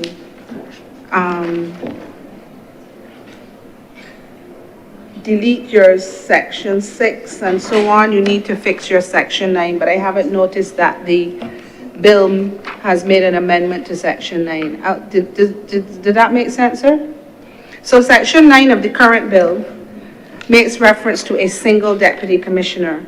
But if you're going to have such number of deputy commissioners by virtue of the amendment, you would need to address section 9 of the current bill, which was not addressed in the, you would need to address section 9 of the act, which was not addressed in the proposed bill, to line it up with having more than one deputy.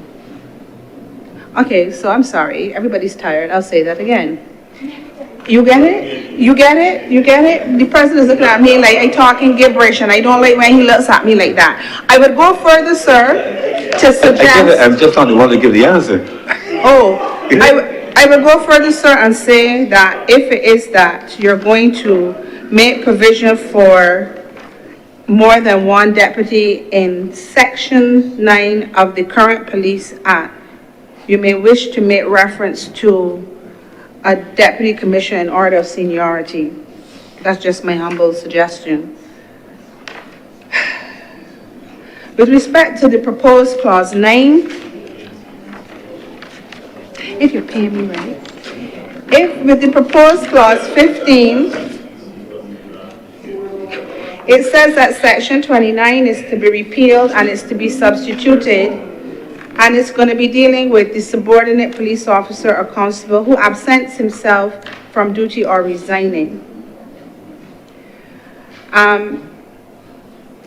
That bill currently exists, but my question really is, I usually ask this question, when legislation is introduced and it's going to directly impact people, are they notified? That was my issue with the integrity bill, and this is something that will also concern me, because in the act, section 29 speaks to a $1,000 fine if someone illegally resigns from or leaves the service. But now that person will be faced with a fine of $10,000.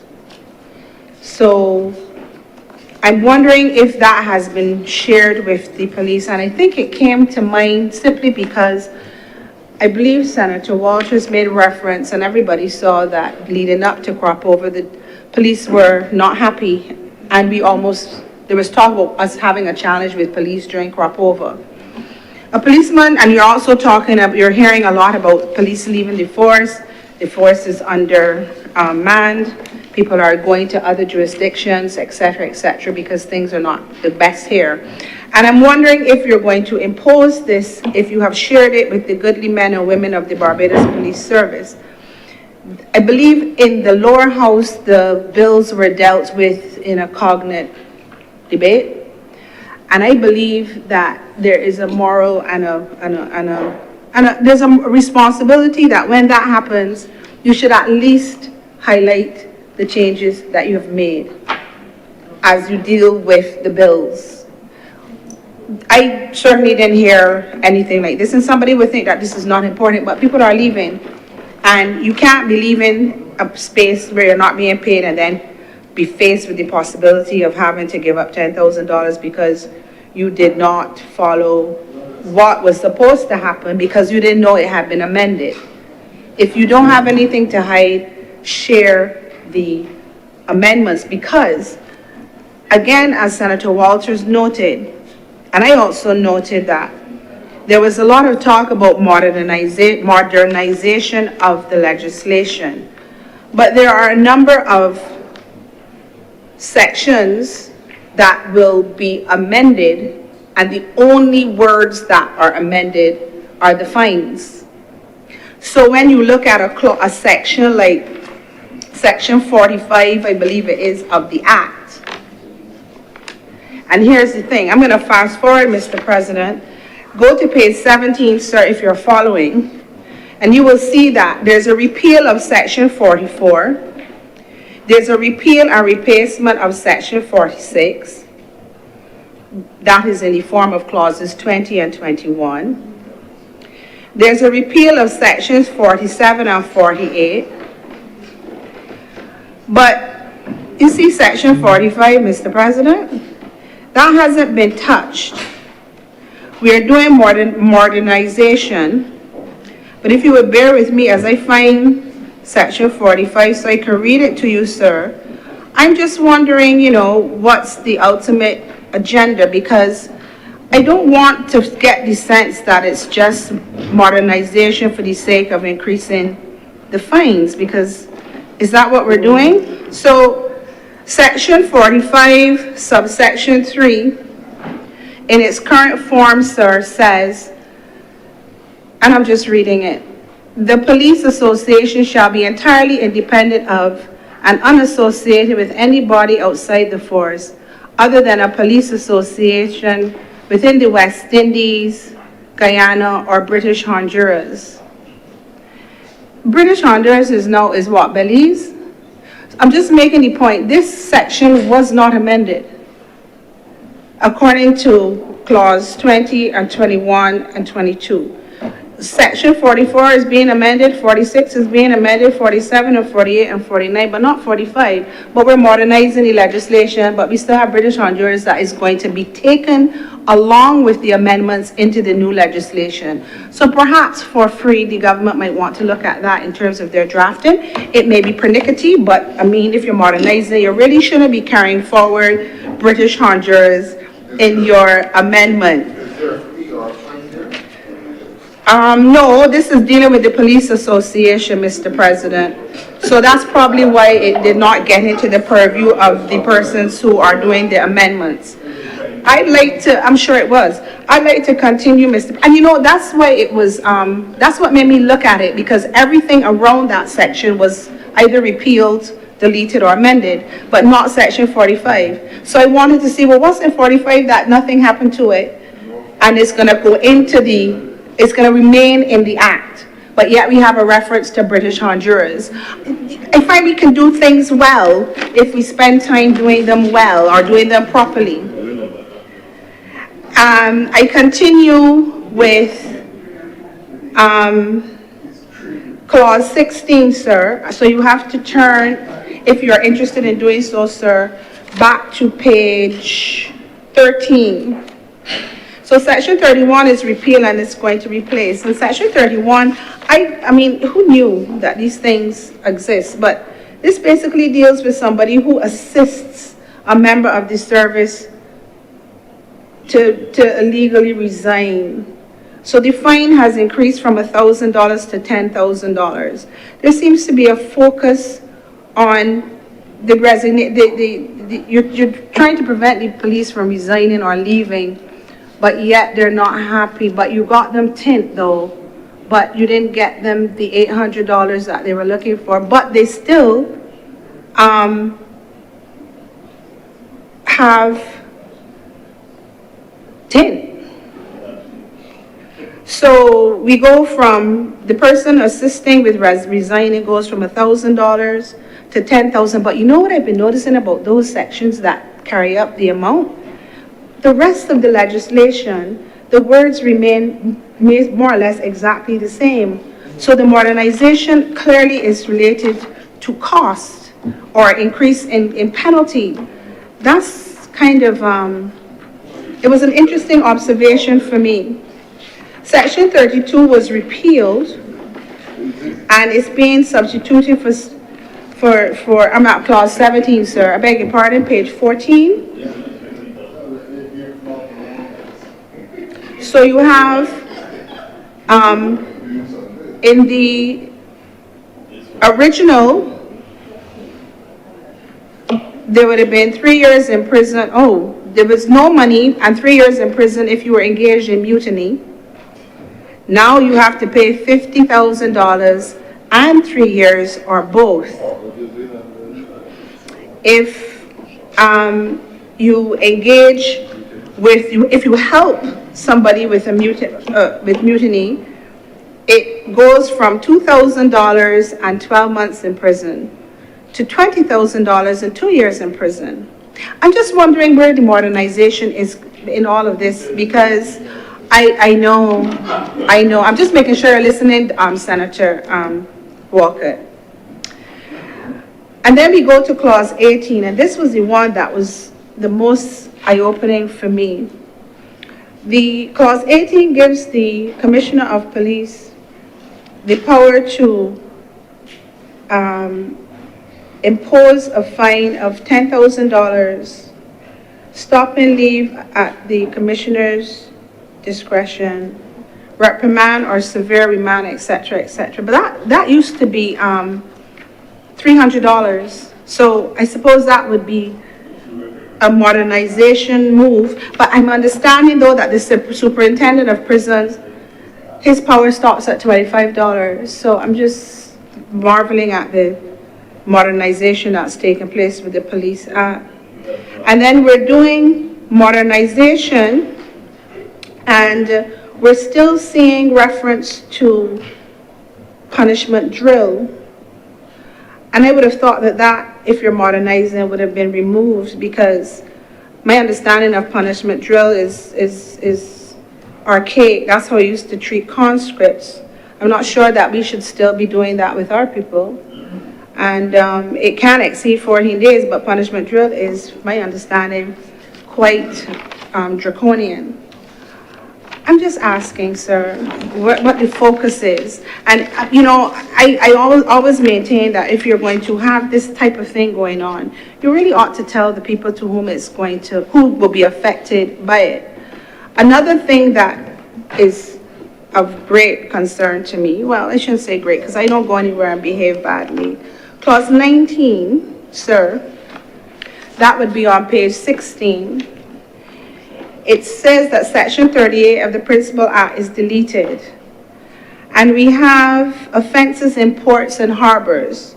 So the new section, if passed, will make reference to any person who in Carlisle Bay or in any port or harbor of Barbados, A, boards, holds, or clings on any vessel without the permission of the master, B, makes use of any obscene, indecent, profane, or insulting language, or C, makes or causes to be made any disturbance, is guilty of an offense and liable on summary conviction to a fine of $10,000 or imprisonment for 1 year or both. That's the proposal.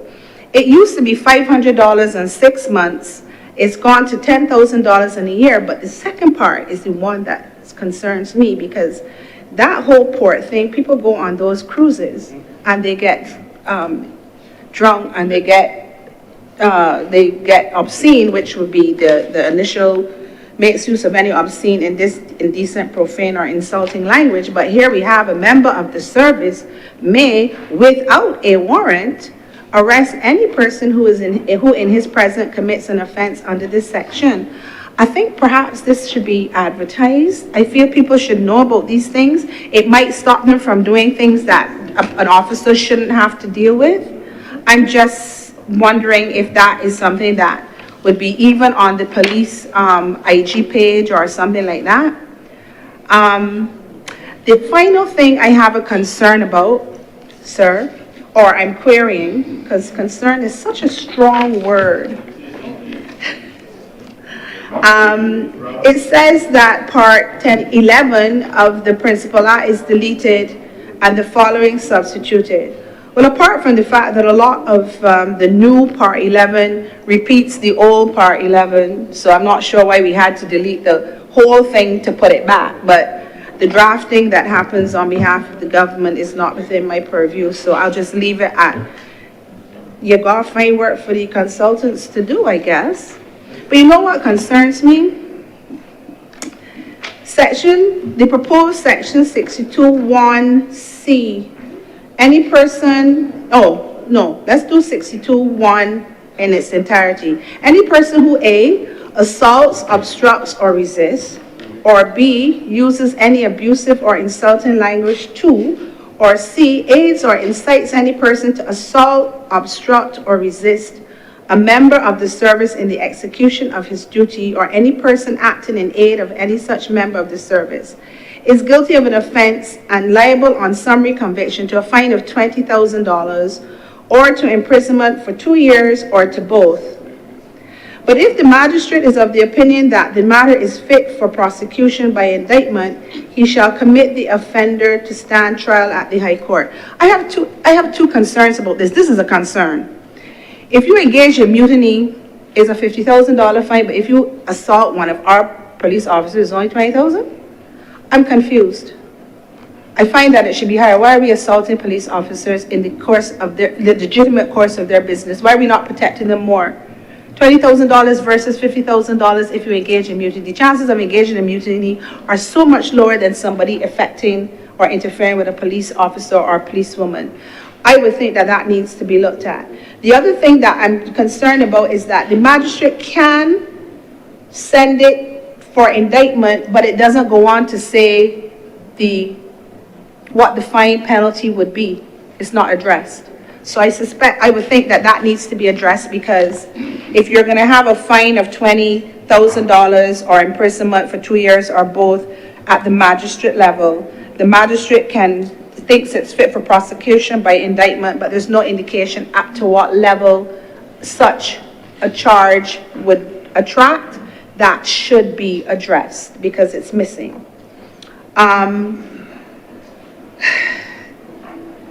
Again, that is my observation as it relates to the proposed clause 24.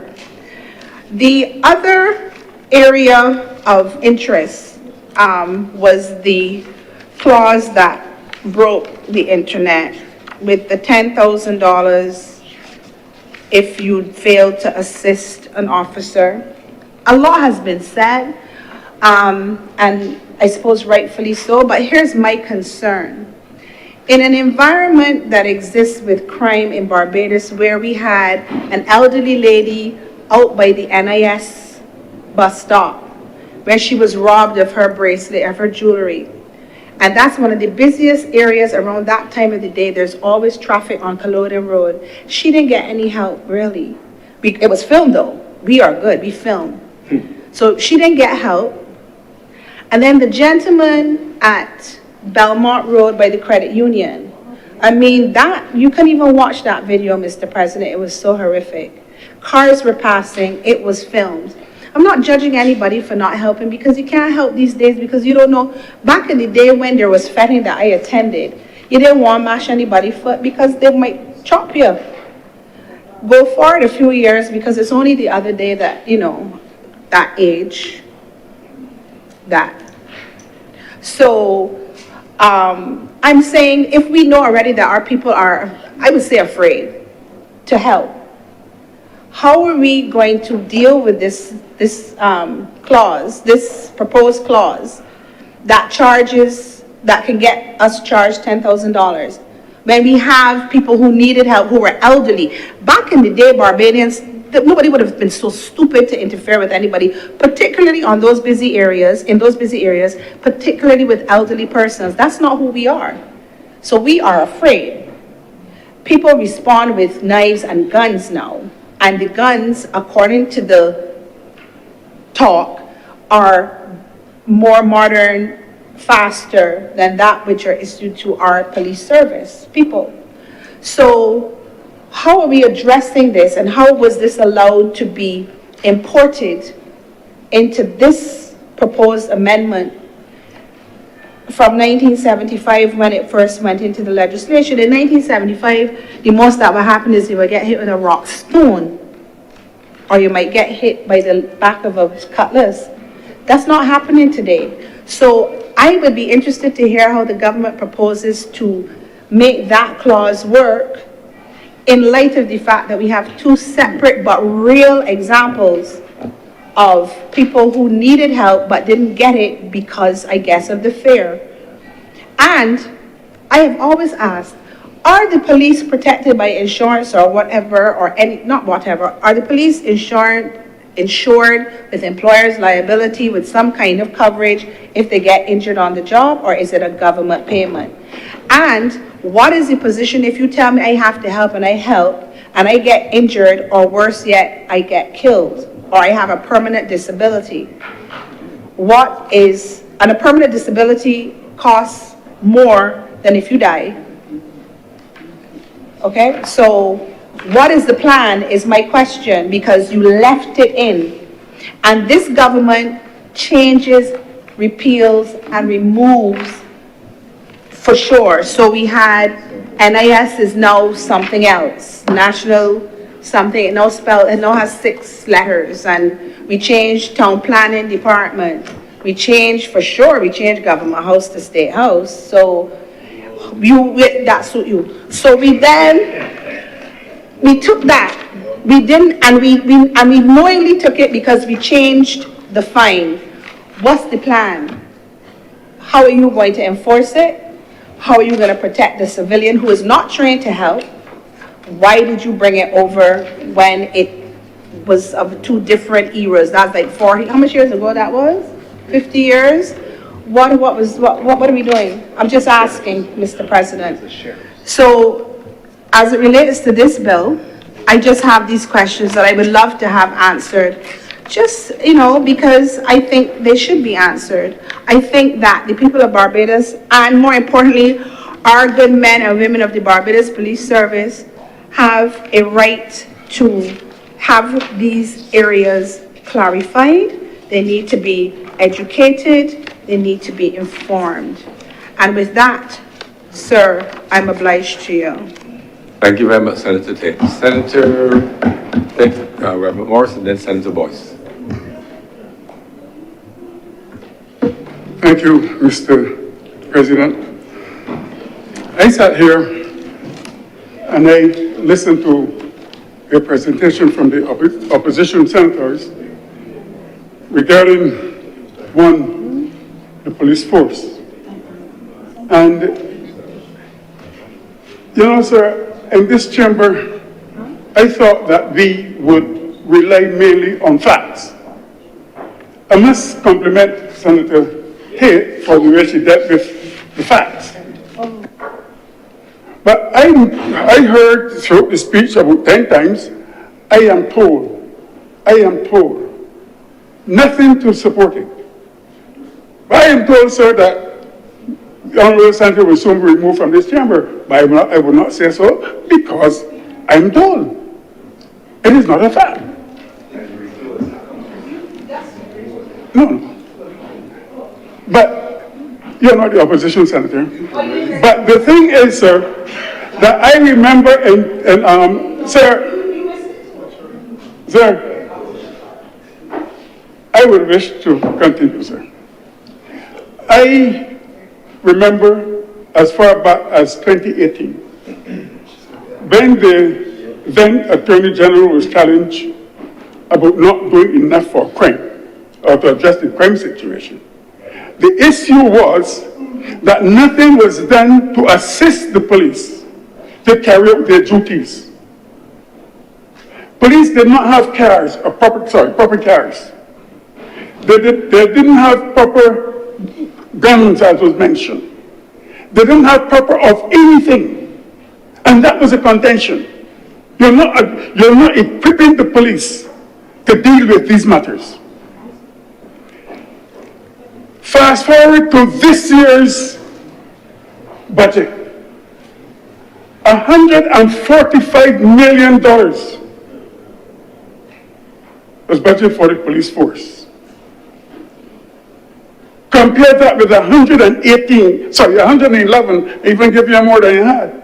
$111 million up to 2018. But yet we have the goal, if that's the parliamentary word, sir, to come in here and talk about they don't have cars and cars should be upgraded every 3 years. with some of the latest cars I see the police have. Nobody told the Honourable Senator that.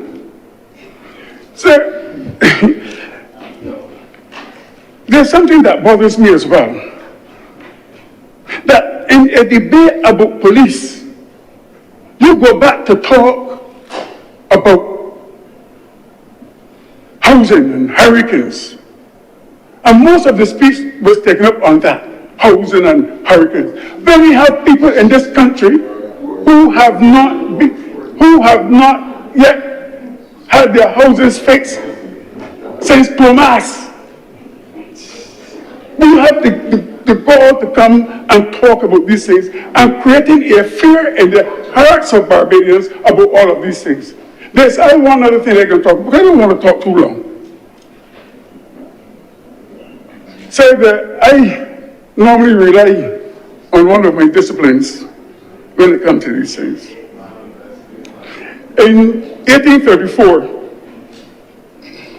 when, and I hope that we soon change the 1st of August from celebration of emancipation, but in 1834, the planters in the Caribbean were given $20 million in compensation. Today, that is worth I think it's 18 million or something like that. So much so that the British government only recently stopped paying it back. 2015. It was worth trillions. So what you are saying is that the value of money, even though it was almost devalued before 2018, but the value of money keeps increasing. So therefore, you cannot now come and say that we are taking 5,000, we are increasing things from $5,000 to $10,000. We are talking $5,000 in 1975 with a law that was passed under the Democratic Labour Party. But you are coming here to make this country feel, not only driving fear, but make this country feel that that the Democratic Labour Party has the answer to every solution, to every problem in this country when they didn't have it. I'm concerned so that you're making it seem as though that because fines are increased, because the Prime Minister says, and I understand her to have said, that there are certain things they don't lock up people, they shouldn't lock up people for. Because if you suppose you have to lock up people for talking without producing the facts. We're just saying that has to be a money grab. Sir, you know, sir, the vacuity in his brain is so excessive that he constantly seems to interrupt me. You understand? But I would not go any further than that. I think so that when we come to this assembly, that we need to, rather than try to drive fear, because that's what all I'm seeing going on, fear in this country. We talk about the police and we want more people, but have we looked at the reduction in the numbers going into the police force in terms of our reduction in population? Have we looked at it and see in terms of the lowest unemployment rate ever in this country, or the second lowest? These are relational things that you have to put together. But to come here every minute, you are told, and yet it's untold foolishness, sir. If that's parliamentary, we cannot. This is a serious place. We rely on facts. And we need to stop trying to drive fear in this population, because that's what the intention is. I have always quoted from Ecclesiasticus, something that Friar Montesinos preached on Whit Sunday in 1511 in the Cathedral of Santo Domingo. He that sacrificeth of a thing wrongfully gotten, his offering is ridiculous, and the gifts of unjust men are not accepted. I believe, sir, that it is time that we deal with the facts. And we should try our very best not to drive fear in this population. Because someday, it may be a long, long time from now, you may have to come to lead this country. I thank you, sir. Thank you very much, Senator Reverend Morris. Senator Kevin Boyce. Thank you, Mr. President, and I recognize the state of play. Sir, my contribution, coming on the heels of the previous speakers, as always, would attempt to collide with the legislation. Objects and reasons being stated, sir, A, B, and C. Police Act, Cap 167, sir, and the objects of reasons of this bill, unless the amended version says something different. It says as A, to provide for special constables, we heard about that. B, bring the language of the Act into conformity with the Constitution, we heard about that. Provide for matters in relation to A and B. Sir, in the course of my attempt to get rest last night, I was encouraged to look at Section 26, which is the section which was spoken about by the Attorney General in the other place. And it is the section which deals with assistance from the Barbados Defense Force. In the other place, the indication given was that you needed the amendment to the legislation so as to give protection to the members of the Defense Force who assist the police when they're doing the joint patrols. Sir, I believe it is accepted by all of us in Barbados that we appreciate having the Defense Force there to bolster the police in their duties. I think that goes without saying. I do remember as a youngster the song Boots and why it was popular, and I think it was a very good anecdote that was told earlier in this place that we moved from a place of fear to the soldiers being a part of the festival as such. What is interesting though, sir, is that the new section 7A says that a member of the Defense Force who is deployed to the police service, my understanding is that Defense Force cannot be deployed to a police service, but can certainly assist the police service. That's the first thing, sir. Secondly, pursuant to directions given under Section 9.2 of the Defense Act. Now, sir, Section 9.2 of the Defense Act indicates that the Defense Force acts under the Governor General / President, and if there are no such instructions or no such directions from the Prime Minister. My understanding, sir, is that these directions as such guide the operation, and I wish to read it, sir, because it is relevant. Section 9.2 of the Defense Act says the Chief of Staff of the Barbados Defense Force is subject to the directions of the Governor General / President, responsible for the operational use of the force, but the Prime Minister may, where no directions have been given by the Governor General, give to the Chief of Staff directions with respect to the operational use of the Barbados Defense Force in Barbados for the purposes of maintaining and securing public order and public safety as the Prime Minister thinks fit, and the Chief of Staff shall comply with those directions. Sir, it then goes on and says, for the purpose of maintaining, securing public order and public safety, shall be granted the powers, authorities, privileges, responsibilities, and immunities of a member of the police service under Section 19, and shall provide the duties and shall perform the duties thereof for the period specified in the directions. So firstly, directions with regard to the deployment, sir. The wording is going to cause some issues, sir. Secondly, the powers that are listed in section 19 are powers which the police have for the conduct of their duty.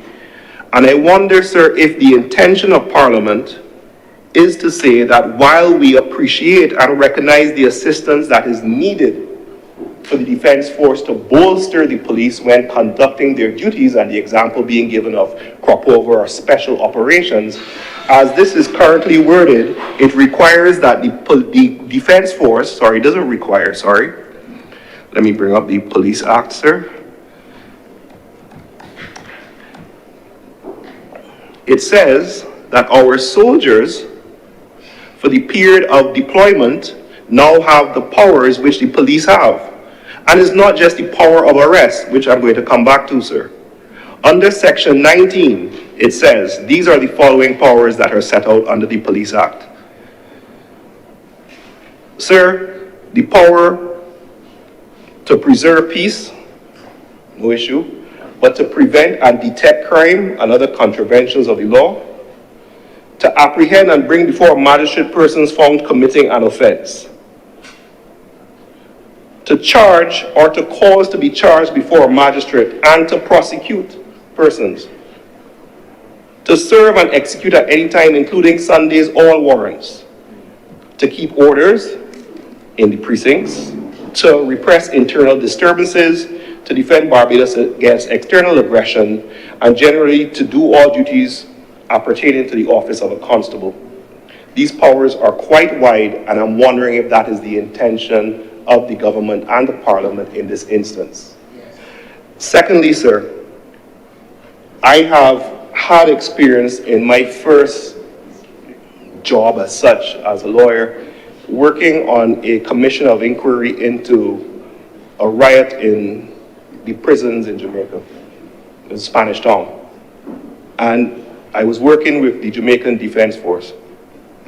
The issue was that there was a riot in the prisons because there was a strike and they needed to bring someone in to deal with the prisoners, so they brought in the Jamaican Defense Force.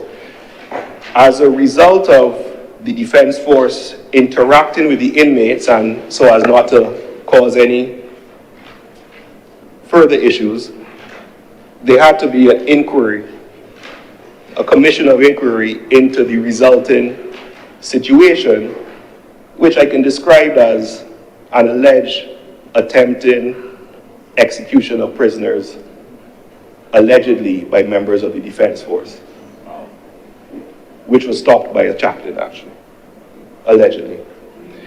And that experience, sir, gave me a tremendous understanding for the difficulties, because while working for the Jamaican Defense Force, you recognize the hardships that they are dealing with, and you're hearing the stories that their lives under threat, they're being killed on patrol. It's a different mindset. And we have heard echoes of that in our society, where persons say that our soldiers are not trained to police. And assumingly, maybe they will be trained. But it is a different mindset, I understand, by persons who serve in that defensive capacity.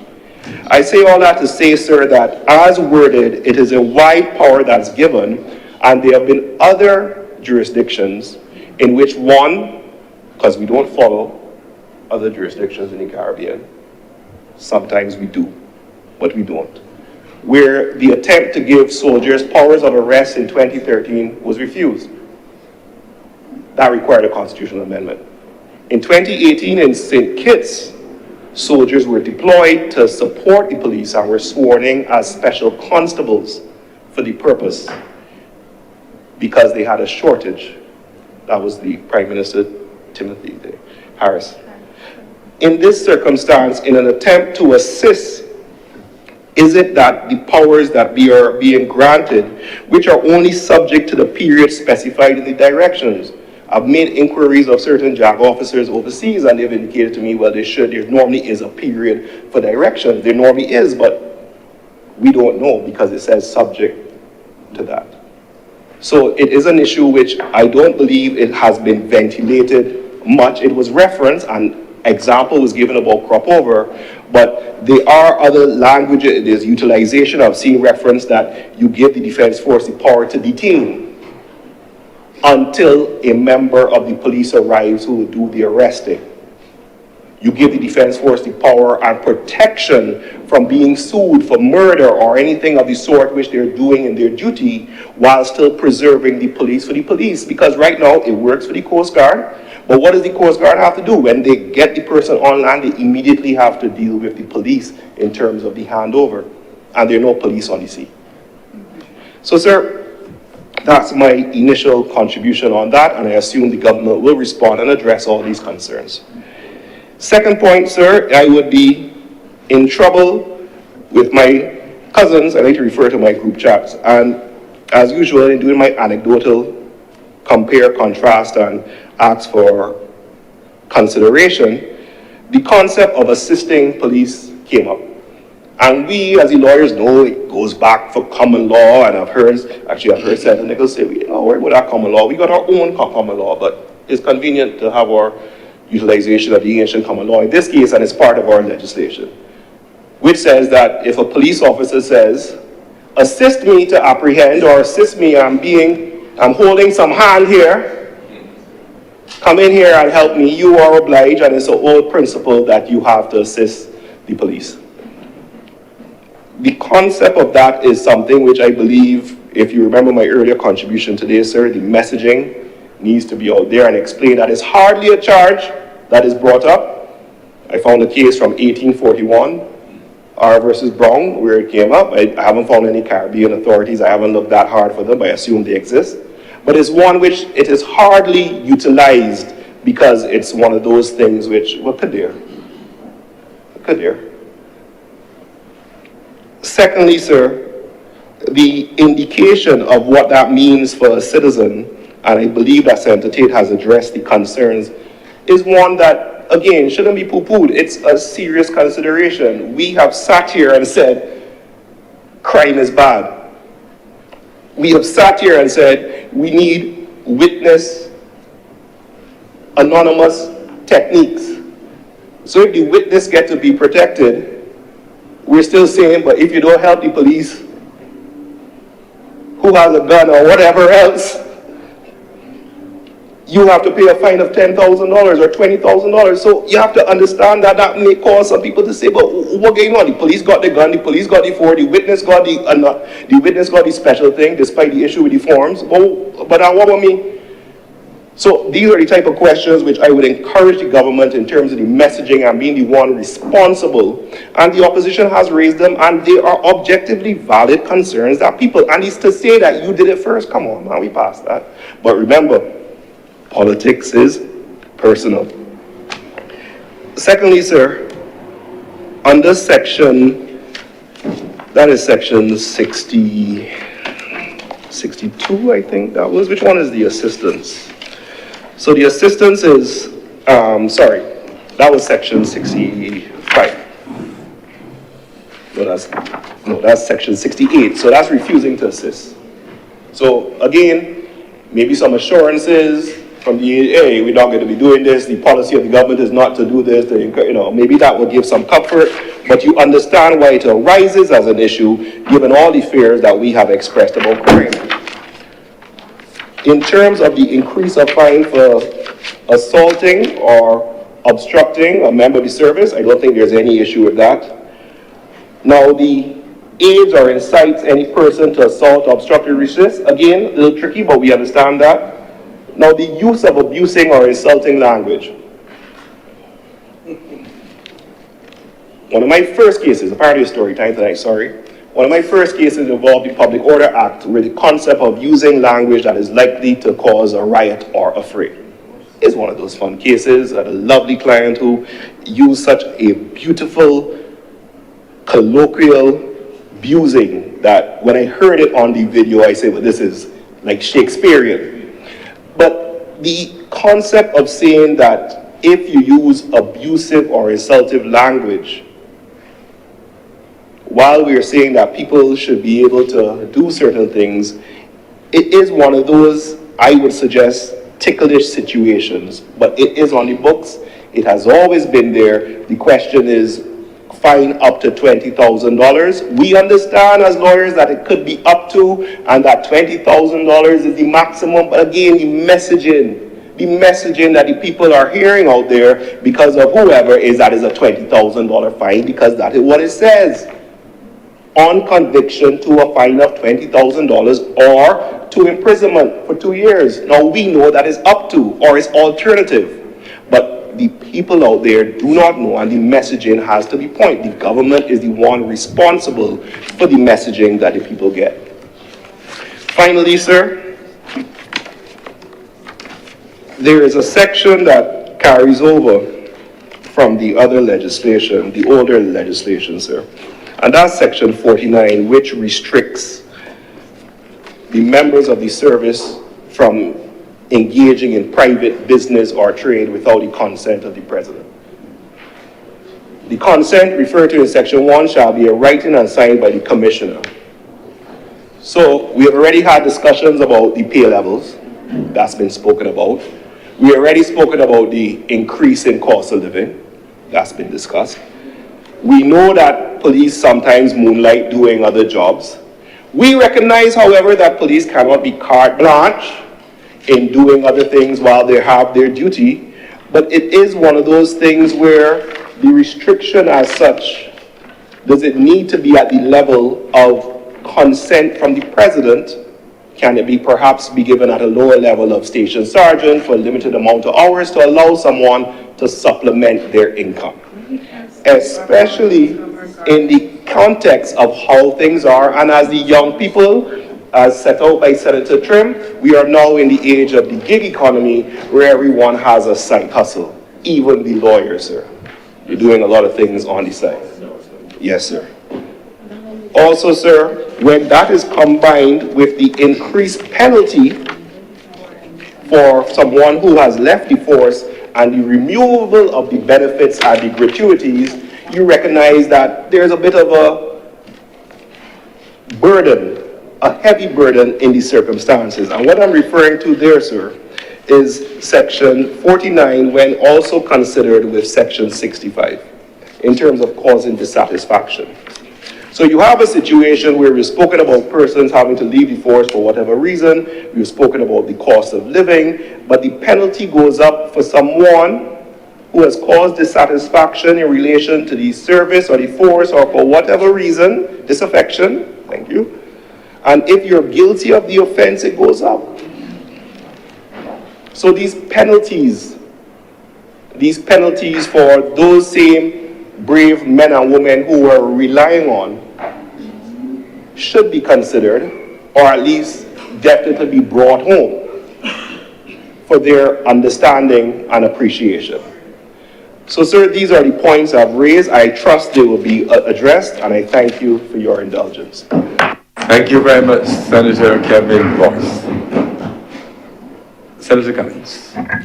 Thank you very much, Mr. President. Excuse me, I want to acknowledge the honourable senators who have spoken. I acknowledge the comments which have been made. I want to draw the honourable senators' attention to a slew of interventions that the Honourable Attorney General has made on the various interventions as it relates to the Barbados Police Service. I want to also respond to the query justifiably raised about concerns with payments by police. I believe that we have seen that even at the level of the Attorney General, he has shared those concerns. He's not an accounting officer, but he has undertaken to meet with his administrators and accounting team, excuse me, along with the special constables to be able to address the concerns that have been raised by the police service, have been raised in the public domain, and I'm certain once they were brought to his attention by the members of the police service that they were raised also by him. I give that assurance. There were a number of comments that were raised in terms of the coordination of this existing piece of legislation, and I simultaneously was engaging with the Office of the Chief Parliamentary Counsel, who has been following the debate live alongside with us and sharing her feedback. She's indicated that there are on a couple of occasions where in the 2020 amendments of the Police Act, quite a few of the items which were raised were actually addressed. They are not all addressed in that 2020 amendment, and as such, they have heard and they will be reverting in due course, having taken into consideration the comments which have been made. And so, Mr. President, having thanked the honourable senators, I beg to move at this time that this bill be read a second time. The question is that this bill be read a second time. Those honourable senators in favour, please say aye. Aye. Those against, please say no. Methinks the ayes have it. Mr. President, I beg to move that you do not leave the chair and the Senate resolves itself into committee for further deliberation on this bill. The question is that they do not leave the chair and the Honourable Senate resolve itself in the committee for further consideration of this bill. Those honourable senators in favour, please say aye. Aye. Those against, please say no. Methinks the ayes have it.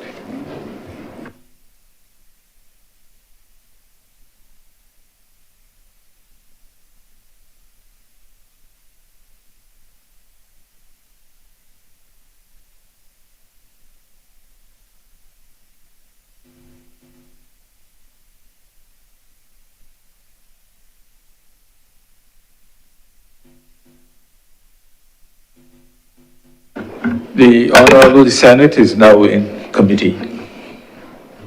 Mr. Chairman, permission to call in groups of clauses. Granted. Clauses 1 to 15. Mr. Chair, I beg to move that clauses 1 through 15 do not stand part. The question is that clauses 1 to 15 will now stand part. Will all honourable members in favour please say aye? Aye. Those against, please say no. The ayes have it. Clauses 16 to 32. Mr. Chair, I beg to move that clauses 16 to 32 do not stand part. The question is that clauses 16 through 32 do now stand part. Will all those honourable senators in favour please say aye? Aye. Those against, please say no. Methinks the ayes have it. First schedule. Mr. Chair, I beg to move that the first schedule be the first schedule to the bill. The question is that the first schedule be the first schedule to the bill. Will all those honourable senators in favour please say aye? Aye. Those against, please say no. Methinks the ayes have it. Second schedule. Mr. Chair, I beg to move that the second schedule be the second schedule to the bill. The question is that the second schedule be the second schedule to the bill. Will all those honourable senators in favour please say aye? Aye. Those against, please say no. Methinks the ayes have it. Mr. Chair, I beg to move that you do not report to His Honour the President the passing of one bill in committee. The question is that I do now report to His Honour the President the passing of one bill in committee. Will all those honourable senators in favour please say aye? Aye. Those against, please say no. Methinks the ayes have it.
The chairman has reported the passing of one bill in committee. Mr. President, I beg to move that this bill now be read a third time. The question is that this bill be read a third time. Those honourable senators in favour please say aye. Aye. Those against, please say no. Methinks the ayes have it. Mr. President, I beg to move that this bill do not pass and be cited as the Police Amendment Act 2025. The question is that this bill do not pass and be cited as the Police Amendment Act of 2025. Will those honourable senators in favour please say aye? Aye. Those against please say no. Methinks the ayes have it. This bill is now passed and so cited. Mr. President, revert to reports from select committees. Reports from select committees. And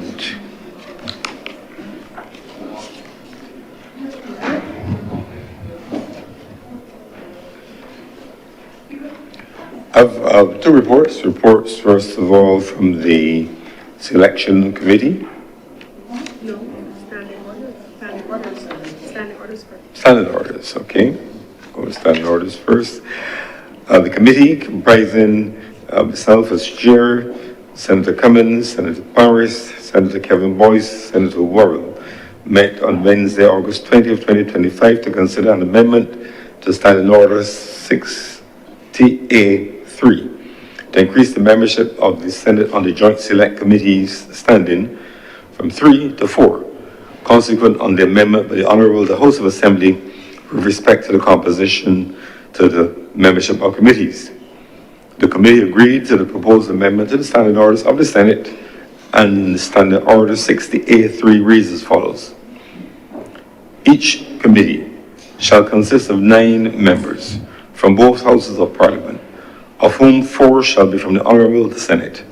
4 members shall constitute a quorum. The committee is therefore pleased to present the amendment as that worthy of consideration, of commendation, and supports the adoption by the Honourable the Senate. We're asking for the Honourable the Senate to approve this amendment to our standing orders. This is to make it consistent with that of the House of Assembly, increasing the overall membership. So we have 1 more, they have another, and it's ready to regularize that so that the work of the joint select committees, the standing committees, can proceed. Is there any objection? Those in favour? Those against? The report is adopted.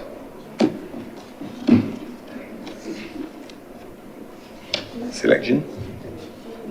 The next report is from the Committee of Selection, which met today, 20th of August. President were myself, as chair, Senator Cummins, Senator Kevin Boyce, Senator Worrell. Now, the committee met to consider nominations for membership and for the proper constitution of the committees of the Senate and the Joint Select Committees standing due to vacancies therein. This committee considered and made the following nominations for appointment to the committee set out here under. And essentially, this was consequential on the move of former Senator Chad Blackman to the House of Assembly, and the appointment of Senator Reid, and subsequent to that, then, Reid in favor of Dr. Haynes and Senator Trim because of the movement of Senator Blackman. So a few adjustments, not major adjustments. Essentially, therefore, the committee considered and made the following nominations for appointment to committees as set out. Committee of Selection, Senator Most Honourable Jerome Walker. House Committee, Senator Ms. Paris. Public Accounts Committee, Senator Dr. the Honourable Chantal Monroe Knight. And then in relation to the expansion of the standing committees, which was approved just moments ago, the individuals there will be Committee on Governance and Policy Matters, Senator Kevin Boyce. Committee on Economic and Productive Sectors, Senator the Honourable Jonathan Reid and Governance and Policy, Senator Andreli Boyce. Committee on Economics and Productive Sectors, Senator the Honourable Jonathan Reid and Senator Roshana Trim, and Committee on Social Sector and the Environment, Senator Roshana Trim. These proposals are put forward by the Committee of Selection for the approbation of the Honourable Senate. Those in favour of adopting these recommendations?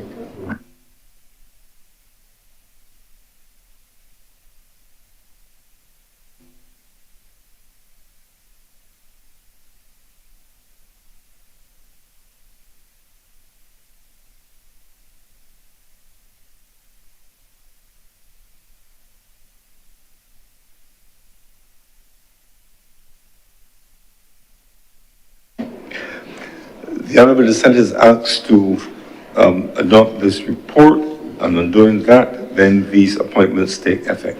Those in favour? Those against? Report is adopted. Congratulations and thank you for serving, honourable members, on those respective committees.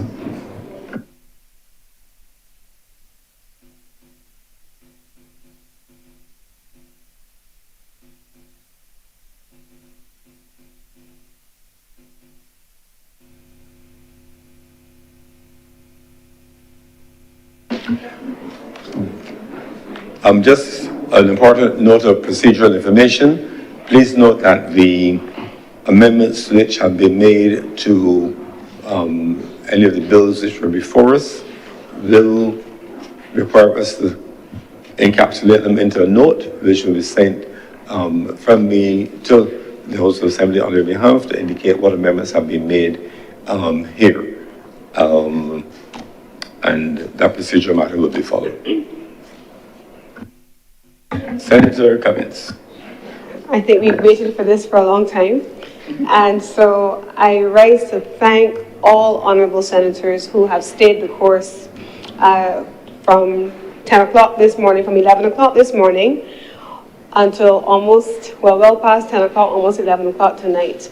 And so with those few words, Mr. President, I want to close by acknowledging Senator Trim's maiden contribution in a seminal debate. Welcome, Senator Trim. You have already established yourself in this space, and I therefore beg to move that, having come to the end of government's business for today, finally, that the Senate now be adjourned sine die.